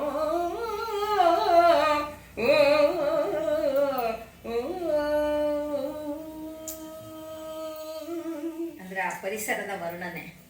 ತಿಳಿಗೊಳನ ಅಂದರೆ ತಿಳಿಯಾದ ಕೊಳ ಇತ್ತು ಅಲ್ಲಿ, ಬಳಸಿ ನಳನಳಿಸಿ ಬೆಳೆದ ಮಾವು, ಎಳೆ ಮಾವು ಅಂದರೆ ಅಲ್ಲೆಲ್ಲ ಸುತ್ತ ಮಾವುಗಳು, ಎಳೆಸಾದ ಚಿಗುರೆಲೆಯಿಂದ ಕೂಡಿದ ಮಾವುಗಳು. ತಳದ ಮಲ್ಲಿಕಾ ಮಂಟಪ ಇತ್ತು ಅಲ್ಲಿ. ತಣ್ಣೆಳಲ ಅಂದರೆ ತಂಪಾದ ಒಂದು ನೆರಳಿತ್ತು, ತೆಳು ಗಾಳಿ ಇತ್ತು ಅಲ್ಲಿ. ಪುಣ್ಯವಪ್ಪ ಪುಳಿನ ಸ್ಥಳದ ಅಂಥ ಒಂದು ಪುಣ್ಯದ ಸ್ಥಳದಲ್ಲಿ ಮೇಲೆ ಅಶೋಕೆಯ ತರುವಿನ, ಅಶೋಕ್ಯ ಮರ ಇತ್ತು, ಅಶೋಕ ಮರ. ಇಲ್ಲೆಲ್ಲ ಏನನ್ಬಿಡ್ತಾರೆ, ಅಶೋಕ ಮರ ಅಂದ್ರೆ ಉದ್ದಕ್ಕೂ ಒಂದು ಮರ ಬೆಳೆಯುತ್ತಲ್ಲ ಸರ್, ಎಲೆಗಳು ಹೀಗೆ, ಅದನ್ನ ಅಶೋಕ ಅಂತಾರದಲ್ಲ ಆಕ್ಚುಲಿ. ಅದು ಬೇರೆನೆ ಕೆಂಪು ಹೂ ಬಿಡುತ್ತೆ, ತುಂಬಾ ಚೆನ್ನಾಗಿರುತ್ತೆ ಅದು ಒಂಥರ. ಅದು ನೀವು ಹೇಳ್ತಿರೋ ಮರ ಪಾಲಿಯರ್ತಿಯ ಸ್ಟ್ರೈಟಾ ಪಾಲಿಯರ್ತಿಯ ಇಲಾಂಗೇಟ ಅಂತ. ಇದು ಅಶೋಕ ಮರ ಸಾರಕ ಇಂಡಿಕಾ ಅಂತ. ಸಾರಕ ಇಂಡಿಕಾ ಅದು ಕೆಂಪು ಹೂ ಬಿಡುತ್ತೆ ಅಂತ ಸಾರಕ ಇಂಡಿಕಾ ಹೆಣ್ಮಕ್ಳಿಗೆ ಏನೋ ಪ್ರಾಬ್ಲಮ್ ಆಗುತ್ತಲ್ಲ, ಅಶೋಕ ಅರಿಷ್ಟ ಅಂತ ಮಾಡ್ತಾರೆ. ಅದಕ್ಕೆ ಸೀತೆನ ರಾವಣ ಅಶೋಕ ಮರದ ಕೆಳಗೆ ಇಡ್ತಾನೆ, ಯಾಕಂದ್ರೆ ಅದು ಹೆಣ್ಮಕ್ಳಿಗೆ it's very good medicine. Atmosphere as well as the ಈಗಲೂ ಕೂಡ ಅಶೋಕ ಅರಿಷ್ಟ ಅಂತ ಸಿಗುತ್ತೆ ಆಯುರ್ವೇದ. ಆದ್ರೆ ಇಲ್ಲೆಲ್ಲ ತಪ್ಪು ಹೇಳ್ತಾರಲ್ಲ, ಕಾಂಪೌಂಡ್ ಅಲ್ಲಿ ಉದ್ದಕ್ಕೂ ಆತರ ಸುಮ್ಮನೆ ಎಲೆಗಳು ಇಲ್ಲ, ಹೂ ಬಿಡಲ್ಲ, ಅದು ಅದನ್ನ ಇದನ್ ಮಾಡ್ಬಿಡ್ತಾರೆ, ಅದನ್ನೇ ಅಶೋಕ ಅಶೋಕ ಅಂತಾರೆ. ಆಮೇಲೆ ನಾನು ಯಾರನ್ನೋ ಕೇಳಿ ಕರೆಕ್ಟ್ ಆಗಿ ತಿಳ್ಕೊಂಡೆ. ಇಟ್ ಅಪಿಯರ್ಸ್ ಅದ್ರದ್ದು ಪ್ರಾಪರ್ಟಿ, ಮೆಡಿಸನ್ ಪ್ರಾಪರ್ಟಿ ಕೂಡ ಸ್ವಲ್ಪ ಹೋಗುತ್ತೆ ಈ ಅಶೋಕ ಮರ. ಹೌದಾ? ಸ್ವಲ್ಪ ಸ್ವಲ್ಪ ನಾನೆಲ್ಲೋ ಒಂದ್ ಕಡೆ ಶೃಂಗೇರಿಗೆ ಹೋದಾಗ ನಿಜವಾದ ಅಶೋಕ ಮರ ನೋಡಿ ಅದು ಹೂ ಬಿಟ್ಟಿತ್ತು ಅವಾಗ, ಅದನ್ನು ನೋಡಿದೆ ಕರೆಕ್ಟಾಗಿ. ನೀರೆಲ್ಲ ಸುರಿತಾ ಇದೆ, ಶಬ್ದ ಆಗ್ತಾ ಇದೆ.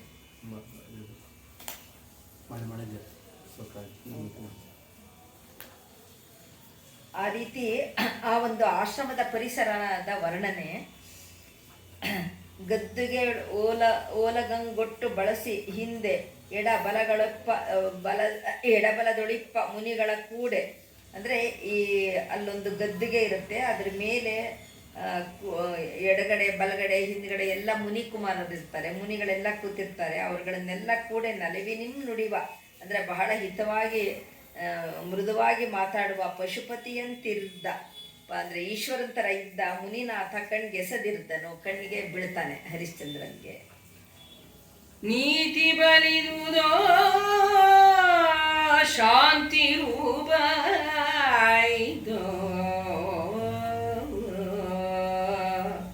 ಸದ್ಗುಣ ವ್ರಾತವೇ ಮುನಿಯಾಯ್ತೋ, ಮುಕ್ತಿ ಜಡೆ ಒತ್ತುದೋ ಭೂತದಯೆ ವಲ್ಕಲಾಂಚಲವಾಂತುದೋ, ಪುಣ್ಯ ಬೆಳಸಿ ಭಸಿತವನಿಟ್ಟುದೋ, ನೂತನ ಶ್ರುತ್ಯರ್ಥ ನುಡಿಗಲಿದುದೋ, ಘನ ಸ್ವಾತಂತ್ರ್ಯ ವೃತ್ತಿ ಗೋಚರಿಸಲು ಎಳಸಿತೋ, ಎಂಬ ಚಾತುರ್ಯದಿಂದಿದ್ದ ಮುನಿನಾಥನಂ ಕಂಡು ಹರುಷದಿಂ ಭೂನಾಥನು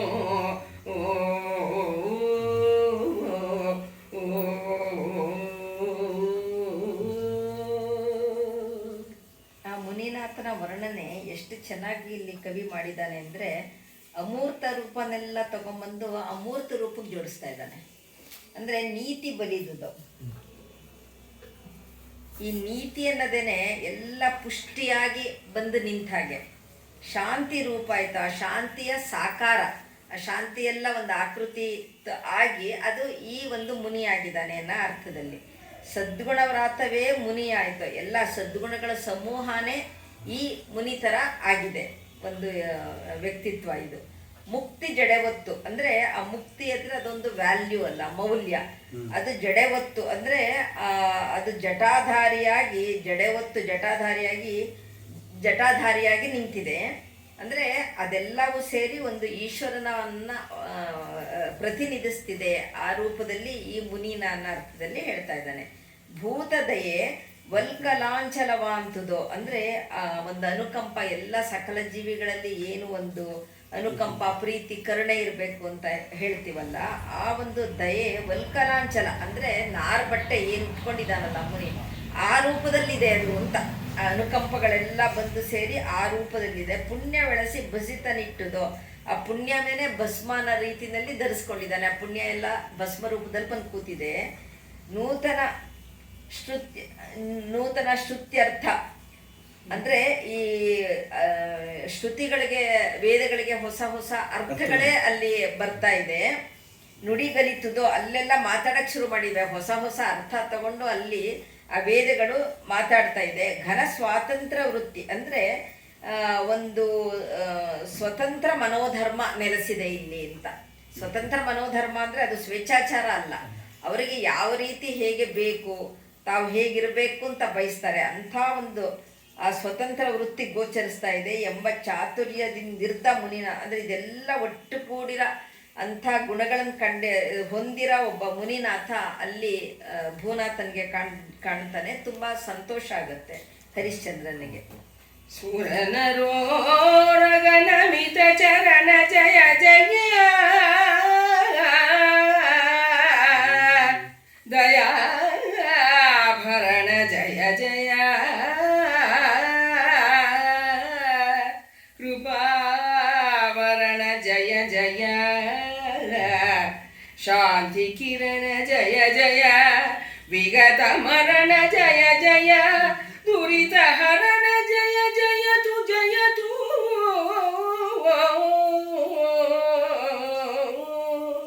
ಗುರುವೇ ಕುಲಗುರುವೇ ಘನ ಗುರುವೇ ಪರಗುರುವೇ ಮದ್ಗುರುವೇ ಸದ್ಗುರುವೇ ಶರಣಾಗು ಶರಣಾಗು ಎಂದು ಧರಣಿಪತಿ ಹರಹಿದನು ನಿಜತನುವನು. ಆ ಮುನಿಯ ಚರಣ ಸರಸಿಜದೆಡೆಯೊಳು, ಆ ಮುನಿಯ ಚರಣ ಸರಸಿಜದ ಎಡೆಯೊಳು ಸದ್ಗುರುವೇ ಶರಣಾಗು ಶರಣಾಗೆಂದು ಧರಣಿಪತಿ ಹರಹಿದನು ನಿಜತನುವನು.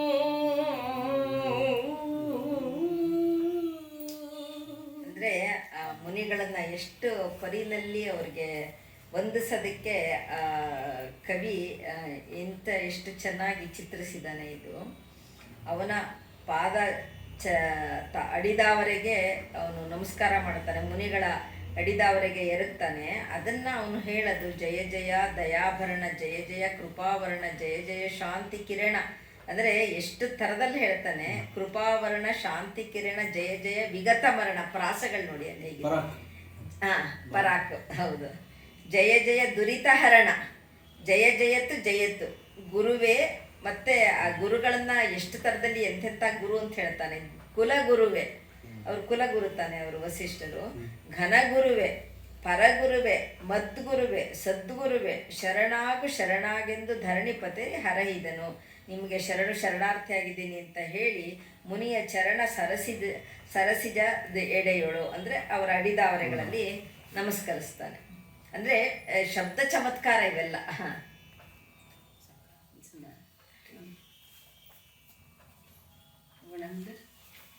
ಇದು ಮುಕ್ಕಾಲ ಆಯ್ತಲ್ಲ,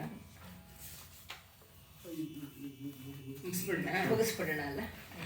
ಪದ್ಯ. ಬಗೆ ಮೀರಿ ಲೋಚನದೊಳಗೆವ ಸುಖ ಜಲ ಮೆಯ್ಯೊಳಗೆವ ಪುಳಕಂ ಕೈಯೊಳಗೆವ ಕಂಪನ ನುಡಿಯೊಳಗುವ ತೊದಳ ಅಮಲ ಕದಪಿನೊಳಗೆ ಬೆಮರು ಕಂಠದೊಳು ಒಗೆವ ಹೊಸ ಗದ್ಗದ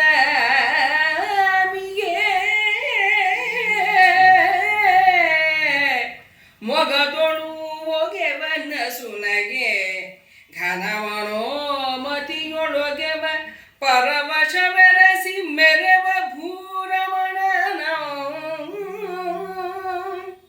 ಮೊಗವೆತ್ತಿ ಕುಳ್ಳಿರಿಸಿಗೆ ಮೇಯ್ದಡವಿ ಬೋಳೈಸಿ ಮುನಿನಾಥನೆಂದನು.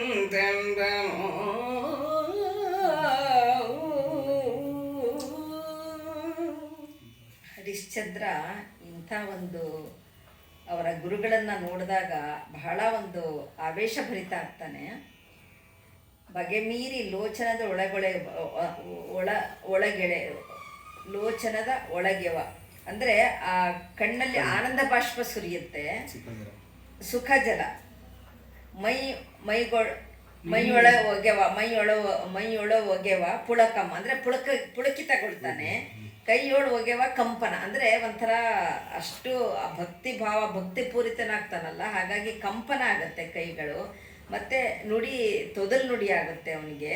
ಮತ್ತು ಕದಪಿನೋಳು ಒಗೆವ ಬೆಮರು ಅಂದರೆ ಯಾವಾಗಲೂ ತುಟಿನಲ್ಲಿ ಸಾಧಾರಣ ಬೆವರು ಬರಲ್ಲ, ಅದರೊಳಗೆ ಅವನ ತುಟಿನಲ್ಲಿ ಬೆವರು ಬರುತ್ತೆ ಅಂತ.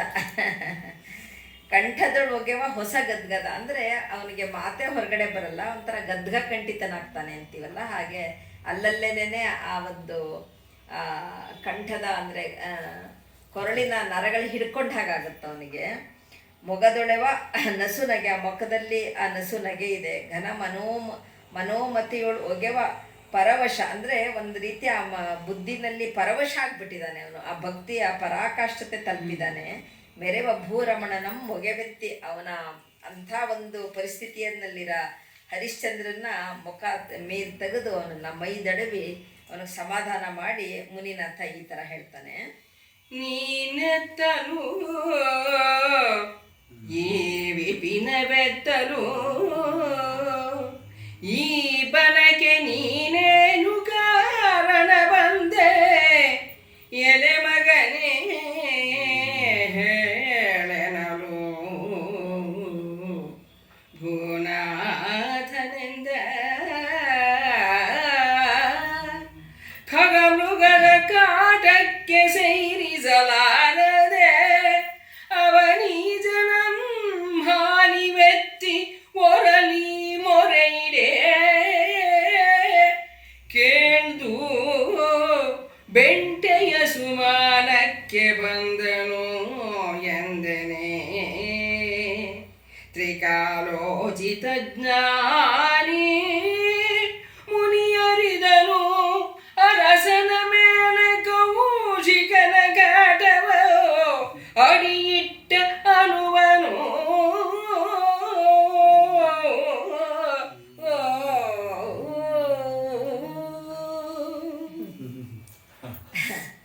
ಅಂದರೆ ಇವರು ವಸಿಷ್ಠ ಮುನಿಗಳು ಕೇಳ್ತಾರೆ, ಅಪ್ಪ ನೀನೆಲ್ಲಿ, ಈ ಕಾಡೆಲ್ಲಿ, ಇಲ್ಲಿಗೆ ಯಾಕೆ ಬಂದೆ ನೀನು, ಏನು ಕಾರಣ ಇಲ್ಲಿ ಬರೋದಕ್ಕೆ ಅಂತಂದಾಗ ರಾಜ ಹೇಳ್ತಾನೆ, ಖಗಮೃಗದ ಕಾಟಕ್ಕೆ ಸೈರಿಸಲಾರದ ಅವನೀ ಜನಂ ಅಂದರೆ ಈ ಪುರದ ಜನರು ಈ ಇದು ಪಶು ಪಕ್ಷಿಗಳ ಕಾಟ ತಡೆಯೋಕ್ಕಾಗದೇನೆ ಹಾನಿ ಪೆತ್ತರಲ್ಲಿ ಮೊರೆ ಇಡೆ ಅಂದರೆ ಈ ತುಂಬ ಹಾನಿ ಮಾಡ್ತಾ ಇದೆ ಅಂತ ಹೇಳಿ ನನ್ನ ಹತ್ರ ಬಂದು ಮೊರೆ ಇಟ್ಟರು, ಅದನ್ನು ಕೇಳಿ ನಾನು ಬೇಟೆಗಾಗಿ ಬಂದೆ ಅಂತ ಹೇಳ್ತಾನೆ. ಇವನು ಇಷ್ಟು ಹೇಳೋದೇ ಸಾಕು, ಅವರು ತ್ರಿಕಾಲ ಜ್ಞಾನಿಗಳಾಗಿರ್ತಾರೆ. ಹಾಗಾಗಿ ಓಹೋ ಇನ್ನಿದೆ ಇವನಿಗೆ ಅಂಥೇಳಿ ಮುನಿಯ ಅರಿದನ್ ಅರಸನ ಮೇಲೆ ಕೌಶಿಕನ ಕಾಟ ಬಡಿ ಇಟ್ಟನ ಅವನು. ಅಂದರೆ ಇನ್ನು ಕೌಶಿಕ ಇವನಿಗೆ ಏನೇನು ಕಾಟ ಕೊಡಬೇಕು ಅಂತ ಇದ್ದಾನೆ, ಅವನ ಕುಟಿಲೋಪಾಯ ಏನು ಅನ್ನೋದನ್ನು ಅವನು ತನ್ನ ಜ್ಞಾನದ ದೃಷ್ಟಿಯಿಂದ ವಸಿಷ್ಠರು ನೋಡಿ ಅವರು ಅರ್ಥ ಮಾಡ್ಕೊತಾರೆ. ವಿಷಮ ವಿಶ್ವಾಮಿತ್ರ ಮುನಿದು ತಪಸಾಧಿಸುವ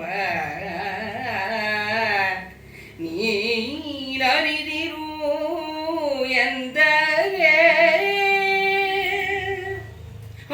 ನೀನರಿದಿರು ಎಂದು ಅರುಪಬೇಕು.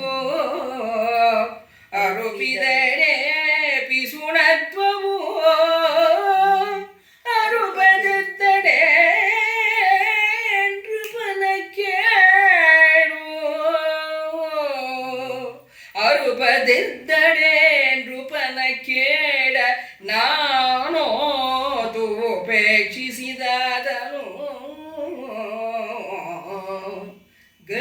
ಗಸಣಿಯಾಯಿತು ಹೇಗೈವೇನು ಎಂದು ಮನದೊಳಗೆ ಚಿಂತಿಸಿ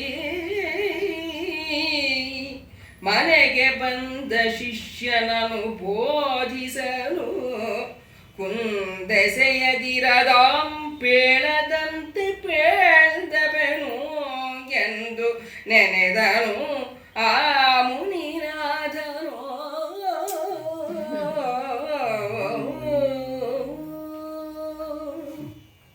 ಮತ್ತೆ ಇಲ್ಲಿ ವಸಿಷ್ಠರಿಗೆ ಎಂಥ ಒಂದು ಇಕ್ಕಟ್ಟಾಗತ್ತೆ. ವಿಷಮ ವಿಶ್ವಾಮಿತ್ರ ಮುನಿದು ತಪ್ಪ ಸಾಧಿಸುವ ಅಂದರೆ ವಿಶ್ವಾಮಿತ್ರ ಹಾಗೆ ಸಾಧಿಸ್ತಾ ಇರೋದು ಹರಿಶ್ಚಂದ್ರನ್ ಗೊತ್ತಿಲ್ಲ, ಆದರೆ ವಸಿಷ್ಠರಿಗೆ ಗೊತ್ತಿದೆ. ಅದನ್ನ ಅರಿಪುದೆಡೆ ಹೇಳಬೇಕೋ ಹೇಳಬಾರ್ದು, ಅರಿಪದಿರದೊಡೆ ಮತ್ತು ಅರಿಪೊಡೆ. ಹೇಳಿದ್ರೆ ಏನಾಗುತ್ತೆ, ಹೇಳದೆ ಇದ್ರೆ ಏನಾಗುತ್ತೆ, ಹೇಳಿದ್ರೆ ಚಾಡಿ ಹೇಳಿದೆ ಅಂತಾಗುತ್ತೆ, ಪಿಸುಣತ್ವ ಹೇಳಿದ್ರೆ. ಅರುಪದಿರದೊಡೆ ನೃಪನ ಕೇಡ ನಾನೋತು ಉಪೇಕ್ಷಿಸಿದ ಆತನು. ಅಂದರೆ ಈಗ ನನಗೆ ಗೊತ್ತಿದ್ದು ಹೇಳದೆ ಇದ್ರೆ ಅವನಿಗೆ ಕೇಡಾಗತ್ತೆ ಅಂತ ಗೊತ್ತಿದ್ರು ನಾನು ಉಪೇಕ್ಷೆ ಮಾಡಿಬಿಟ್ಟೆ, ಶಿಷ್ಯ ಅಲ್ವಾ ಇವನು, ಈ ಥರ ಆಗತ್ತೆ. ಘಸಣಿ ಆಯ್ತೆ, ನನಗೆ ಈ ಥರ ಒಂದು ತೊಂದರೆಯಲ್ಲಿ ಇಕ್ಕಟ್ಟಲ್ಲಿ ಸಿಕ್ಕಾಕೊಂಡಿದ್ದೀನಿ, ಹೇಗೆ ಇವೇನು ಏನಪ್ಪ ಮಾಡಲಿ ಅಂತ ಹೇಳಿ ಯೋಚನೆ ಮಾಡ್ತಾನೆ. ಮನಸ್ಸಲ್ಲಿ ಬಂದು ಶಿಷ್ಯನಿಗೆ ಏನಾದರೂ ಆಗಲಿ, ಶಿಷ್ಯನಿಗೆ ನಾನು ಇದನ್ನು ಬೋಧಿಸಲು ಉಪಾಯವಾಗಿ ನಾನು ಇದನ್ನು ಹೇಳ್ತೀನಿ, ಅದು ಪೂರ್ತಿ ಅವನಿಗೆ ಗೊತ್ತಾಗಬೇಕು. ಆದರೆ ಏನೋ ಅದು ಭಾಳ ನಾನು ಅವನಿಗೆ ಇದನ್ನು ಮಾಡಿದಾಗ ಆಗಬಾರ್ದು, ಆದರೆ ಹೇಳಬೇಕು ಅಂಥೇಳಿ ಪೇಳದಂತೆ ಪೇಳ್ದಪ್ಪೆನೆಂದು ಹೇಳ್ದಾಗೆ ನೆನೆದನ ಮುನಿನಾಥನು. ಎನ್ನ ನೊಲುವೊಡೆ ಕುಲಾಚಾರ ಮಂಬಿಡದರ್ಪಡೆ ಉನ್ನತಿಗೆ ಬೇಹಡೆ ಉತ್ತಮ ಕೀರ್ತಿ ಕೆಡದಿಹಡೆ ನನ್ನಿಗುಳಿವಡೆ ಮಗನೇ ಹೋಗದಿರು ಮರೆದು ವಿಶ್ವಾಮಿತ್ರನಾಶ್ರಮಕ್ಕೆ ಗನ್ನದಿಮ್ಮರ ಹಿಕ್ಕಿಕೊಂಡೊಯ್ದು ಬಳಿಕ ಮುನಿ ಬನ್ನ ಬಡಿಸಿಯೇ ಕಾಡಿದಪನು ಅರಿದಿರು ಎಂದು ಪೇಳ್ದೋ ಇನ್ನೊಂದು ಚೋದ್ಯಮಂ ನೋಡುವ ಎಂದು ತಂದನು ವಿರೂಪಾಕ್ಷನ ಎಡೆಗೆ.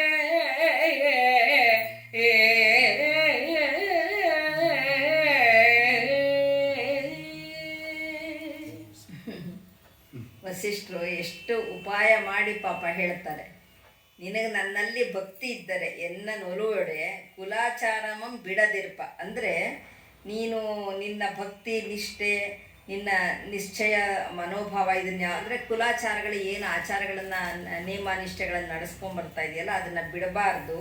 ಉನ್ನತಕ್ಕೆ ಅಂದರೆ ಮತ್ತೆ ಮೇಲೆ ನೀನು ಇನ್ನೂ ಉನ್ನತಿ ಆಗಬೇಕು. ಉನ್ನತಿಗೆ ಬೇಹದಡೆ ಉತ್ತಮ ಕೀರ್ತಿ ಕೆಡದಿಹಳೆ. ಅಂದರೆ ಇನ್ನೂ ಉತ್ತಮ ಕೀರ್ತಿ, ನೀನು ಕೀರ್ತಿವಂತ ಆಗಬೇಕು, ಇರೋದಕ್ಕೆ ಭಂಗ ಬರಬಾರ್ದು ಅಂತಿದ್ರೆ, ನನ್ನೇ ಉಳಿವಡೆ ಅಂದರೆ ಸತ್ಯನೇ ಉಳಿಸ್ಬೇಕು ಅಂತ ಇದ್ದರೆ ಮಗನೇ ಹೋಗದಿರು ಮರೆದು ವಿಶ್ವಾಮಿತ್ರನ ಆಶ್ರಮಕ್ಕೆ. ಇಷ್ಟೆಲ್ಲ ನೀನು ಮಾಡೋವಂಥವನೇ ಆಗಿದ್ರೆ, ನನ್ನ ಮಾತಿಗೆ ತಪ್ಪದೇನೆ, ನನ್ನಲ್ಲಿ ಭಕ್ತಿ ಇದ್ದರೆ, ನನ್ನ ಕುಲಾಚಾರ ಬಿಡದೇ ಇದ್ದರೆ, ಸತ್ಯ ಉಳಿಸ್ಬೇಕು ಅಂತಿದ್ರೆ ಮರೆತೂ ಕೂಡ ವಿಶ್ವಾಮಿತ್ರನ ಆಶ್ರಮಕ್ಕೆ ಹೋಗಬೇಡ. ಗನ್ನದಿ ಮರೆಹಿಕ್ಕಿ ಅಂದರೆ ಅವನು ವಂಚನೆ ಮಾಡಿ ಮೋಸದಿಂದ ನಿನ್ನ ಕೊಂಡೊಯ್ದು ಬಳಿಕ ಮುನಿ ಬನ್ನ ಬಡಿಸಿ ಅಂದರೆ ಮೋಸದಿಂದ ಕರ್ಕೊಂಡು ಹೋಗಿ ನಿನ್ನನ್ನು ನಿನ್ನನ್ನು ಗೋಳಾಡ್ಸೇನೆ ಕೈ ಬಿಡ್ತಾನೆ. ಕಾಡಿದಪ್ಪನ ಅರಿದಿರೆಂದು ಅಂದರೆ ಕಾಡ್ತಾನೆ ಅವನು, ಅರಿದಿರೆಂದು ಪೇಳ್ದು ಇನ್ನೊಂದು ಇದನ್ನೆಲ್ಲ ಹೇಳಿಬಿಟ್ಟು ಆಯಿತು ನಿನಗೆ ಇನ್ನೊಂದು ಬಹಳ ಒಂದು ಆಶ್ಚರ್ಯಕರವಾದ ಒಂದು ದೃಶ್ಯ ತೋರಿಸ್ತೀನಿ, ಚೋದ್ಯಮಂ ನೋಡು ಬಾ ಎಂದು ತಂದನು ವಿರೂಪಾಕ್ಷನೆಡೆಗೆ. ನಿನ್ನ ತೋರಿಸ್ತೀನಿ ಬಾ ಅಂತ ಹೇಳಿ ಇನ್ನೇನೋ ಒಂದು ಬಹಳ ಒಳ್ಳೆ ಇಲ್ಲಿ ಇದಿದೆ ದೃಶ್ಯ ಅಂತ ಹೇಳಿ ಕರ್ಕೊಂಡು ವಿರೂಪಾಕ್ಷನ ಹತ್ರ ಕರ್ಕೊಂಬರ್ತಾನೆ ಹಂಪೆಗೆ, ಅಂದರೆ ಪಂಪಾಪತಿ ತೋರ್ಸಕ್ಕೆ. ನೋಡಿ ಪರಮಾನಂದ ಮೂಡಿ ಸಂತಸಗಳೋಲಾಡಿ ಪುಳಕ ಸ್ವೇದ ತೊದಲು ಕಂಪನ ಮನವೆಗೂಡಿ ಮನದೊಳು ತನುವಿನೆಚ್ಚರಿಂದು ಹಾರೈಸಿ ಹರುಷದ ಸುಖದಲ್ಲಿ ಹಾಡಿ ನಾರಾಸ್ನವನ ಯಕ್ಷಕರ್ದಮ ಪುಷ್ಪಗಾಡಿ ಒಡೆಯಲು ಮಹಾರುದ್ರಾಭಿಷೇಚನದ ಜೋಡಿಯು ಪಂಪಾಂಬಿಕಾಪತಿಯ ಪೂಜೆ ಮಾಡಿದ ಹರಿಶ್ಚಂದ್ರ ನೃಪನು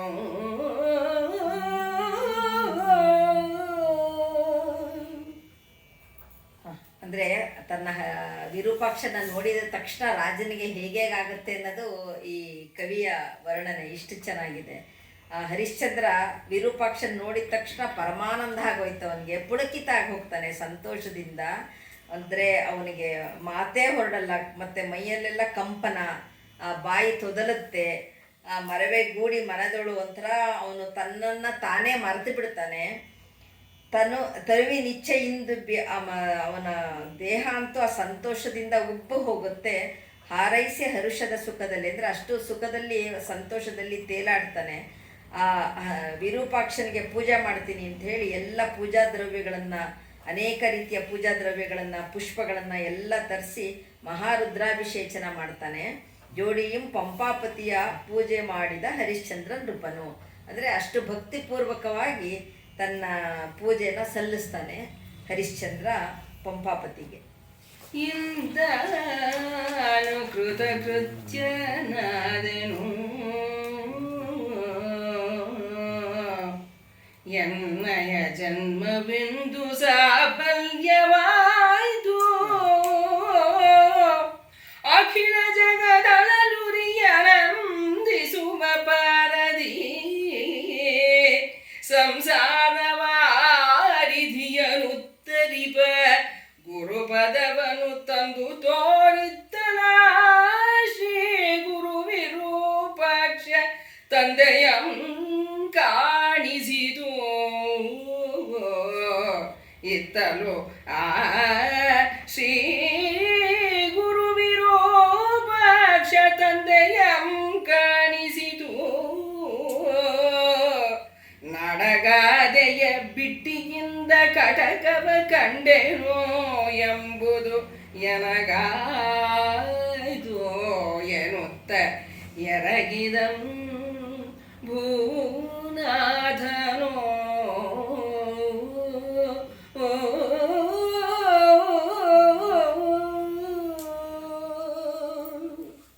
ಹರಿಶ್ಚಂದ್ರನಿಗೆ ಅವನ ಜನ್ಮನೇ ಬಹಳ ಸಾರ್ಥಕ ಅನ್ನಿಸ್ಬಿಡುತ್ತೆ. ಕೃತಕೃತ್ಯನಾದೆ ನಾನಿವತ್ತು, ನನ್ನ ಜನ್ಮನೇ ಸಾಫಲ್ಯ ಆಯಿತು ಅಂಥೇಳಿ ಅಖಿಲ ಜಗದ ಉರಿಯ ನಂದಿಸುವ ಪಾರದಿ, ಅಂದರೆ ಇಡೀ ಒಂದು ಜಗದ ಉರಿ ಏನು ದಗೆ ಏನಿದೆ ಅದನ್ನು ನಂದಿಸೋವಂಥ, ಅದನ್ನು ತಣ್ಣಗೆ ಮಾಡೋ ಅಂಥ, ಮತ್ತು ಸಂಸಾರ ವಾರಿದಿಯನ್ನು ಉತ್ತರಿಪ ಗುರುಪದವನು, ಈ ಸಂಸಾರ ಸಾಗರ ದಾಟಿಸೋವಂಥ ಈ ಗುರು, ಇಂಥವರ ಬಳಿ ನನ್ನನ್ನು ಕರ್ಕೊಂಡು ಬಂದೆ ನೀನು, ಇಂಥ ವಿರೂಪಾಕ್ಷ ತಂದೆಯನ್ನು ನನಗೆ ತೋರಿಸ್ದೆ.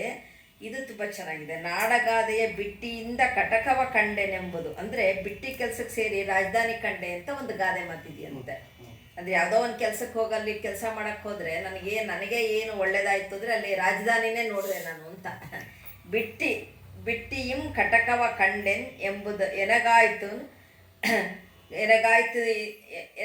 ಎನ್ನುತ್ತಾರೆ.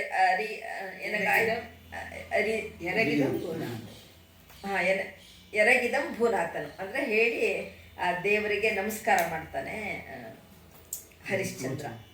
ಅಂದರೆ ಎಷ್ಟು ಅವನಿಗೆ ಆ ಪಂಪಾಪತಿಯಲ್ಲಿ ಭಕ್ತಿ ಇತ್ತು ರಾಘವಾಂಕಂಗೆ, ಅಷ್ಟನ್ನೇನೆ ಆ ಹರಿಶ್ಚಂದ್ರನಿಂದಾನು ಮಾಡಿಸ್ತಾನೆ ಎಲ್ಲಾನು. ನನಗೆ ಹೊಸಪೇಟೆ ಹೋಗ್ತಿರ್ತೀನಿ ಮಗಳು ನೋಡಕ್ಕೆ, ಫಸ್ಟ್ ಅಲ್ಲಿ ಹೋಗ್ಬೇಕು ಅನ್ಸ್ಬಿಟ್ಟಿದೆ. ನೀವು ಹೋಗಿಲ್ವಾ ಸರ್? ಹೋಗಿದ್ದೀನಿ. ಈಗ ನೋಡ ಒಂದು ಇದೇನೆ ಬ್ಯಾಂಗಲ್ಲೇ ಬೇರೆ ಆಗ್ತಂತೆ. ಹೌದು, ಕರೆಕ್ಟ್. ಹೌದು, ಈಗ ಸರಿಯಾದ ದೃಷ್ಟಿ ಬೇರೆ, ಈಗ ಒಂಥರ ಪರ್ಸ್ಪೆಕ್ಟಿವ್ ಚೇಂಜ್ ಆಗ್ಬಿಡುತ್ತೆ. ಅಯ್ಯೋ ಇಲ್ಲ ಸರ್, ನಮ್ಮ ಇವರು ಅಷ್ಟೇ ಅಲ್ವಾ, ತುಂಬ ಕೆಲಸ ಮಾಡಿದ್ರು. ಚಿದಾನಂದ ಮೂರ್ತಿಗಳು ಹಂಪೆಗಾಗಿ ತುಂಬ ಕೆಲಸ ಮಾಡಿದ್ರು. ಅವ್ರಿಗೇನು ಸರಿಯಾಗಿ ಸಪೋರ್ಟ್ ಸಿಗಲಿಲ್ಲ. ಅಲ್ಲೆಲ್ಲ ಹಸಿರು ಬಣ್ಣ ಬಳಿದು ಅದನ್ನೆಲ್ಲ ಒಂದಿಷ್ಟು ಇದು ಬೇರೆ ಬೇರೆ ದರ್ಗಾ ಆ ಥರ ಎಲ್ಲ ಬಿಂಬಿಸೋಕ್ಕೆ ಶುರು ಮಾಡಿಬಿಟ್ಟಿದ್ದಾರೆ. ತುಂಬ ಮಾಡ್ತಾ ಇದ್ದಾರೆ ಅಂತಲ್ಲಿ, ತುಂಬ ತಡೆದಿದ್ದಾರೆ. ಆದರೂ ಒಂದು ಕಡೆಯಿಂದ ಅದು ತುಂಬ ದೊಡ್ಡ ಜಾಗ ಅಲ್ಲ, ಕರೆಕ್ಟಾಗಿ ನೋಡಿ ಮಾಡಿ ಅದನ್ನು ಆ ಥರ ಏನು ಅದನ್ನು ಮೇಂಟೈನ್ ಮಾಡಬೇಕು ನಡೀತಾ ಇಲ್ಲ. ಹಾಗಾಗಿ ನಿಜವಾಗ್ಲೂ ಹಾಳಾಗ್ತಾ ಇದೆ. ಭಾಳ ಬೇಜಾರಾಗುತ್ತೆ ಅದು ನೋಡಿದ್ರೆ. ಪಾಪ ಕಡೆಗವರು ಚಿದಾನಂದ ಮೂರ್ತಿಗಳು ನನಗೆ ಕನ್ನಡ ಉಳಿಸ್ಬೇಕು, ಕನ್ನಡ ಬೆಳೆಸ್ಬೇಕು, ಮತ್ತು ಹಂಪೆ ಉಳಿಸ್ಬೇಕು, ಇದಾಗದೇ ಇದ್ದರೆ ನಾನು ಇಲ್ಲೇ ಸತ್ತೋಗ್ತೀನಿ ಅಂತ ಹೇಳಿ ಅಲ್ಲಿ ತುಂಗಭದ್ರಾ ನದಿಗೆ ಬಿದ್ದೇ ಹೋದರು ಅವರು. ಆಮೇಲೆ ಯಾರೋ ನೋಡಿ ಅವ್ರನ್ನ ಕರ್ಕೊಂಡು ಬಂದು ಎಲ್ಲ ಇದನ್ನು ಮಾಡಿದ್ರು. ಅಂದರೆ ಅವ್ರು ಆ ಥರನೇ ಅವ್ರ ರಥನೇ ತೊಗೊಂಡ್ಬಿಟ್ಟಿದ್ರು. ನಂಗೆ ಇದನ್ನು ಸರಿಯಾಗಿ ಉಳ್ಸೋಕ್ಕಾಗದೇ ಇದ್ದರೆ ನಾನಿಲ್ಲಿ ಇರಲ್ಲ, ನಾನಿಲ್ಲಿ ಬದುಕಲ್ಲ ಅನ್ನೋ ವ್ರತನೇ ತೊಗೊಂಡಿದ್ರು. ಸುಮಾರು ಆಯಿತು, ಒಂದು 25-30 ವರ್ಷದಿಂದ ಹೀಗೆ. ಅಂದರೆ ಅಂಥ ಹಂಪೆ ನೋಡಿಬಿಟ್ರೆ ಅದರ ಸುತ್ತಮುತ್ತ ಎಲ್ಲ ಅದ್ಭುತ. ಶ್ರೀಪತಿಗೆ ಸೊಬಗನು, ಒಡುಪತಿಗೆ ಶಾಂತಿಯನು, ವಾಣಿಪತಿಗೆ ಚಾತುರ್ಯಮಂ, ದಿವಸ್ಪತಿಗೆ ಪ್ರತಾಪಮಂ, ಸುರಪತಿಗೆ ಭೋಗಮಂ, ರತಿಪತಿಗೆ ಮೋಲೋಕವಾವರಿಸುವ ರೂಪಂ, ಸವಿತ್ಪತಿಗೆ ಗಂಭೀರತೆಯನು, ಸ್ವಪತಿಗೆ ತೇಜಮಂ ಕೊಟ್ಟ ಗುರುಮೂರ್ತಿ ಪಂಪಾಪತಿ ವಿರೂಪಾಕ್ಷನು,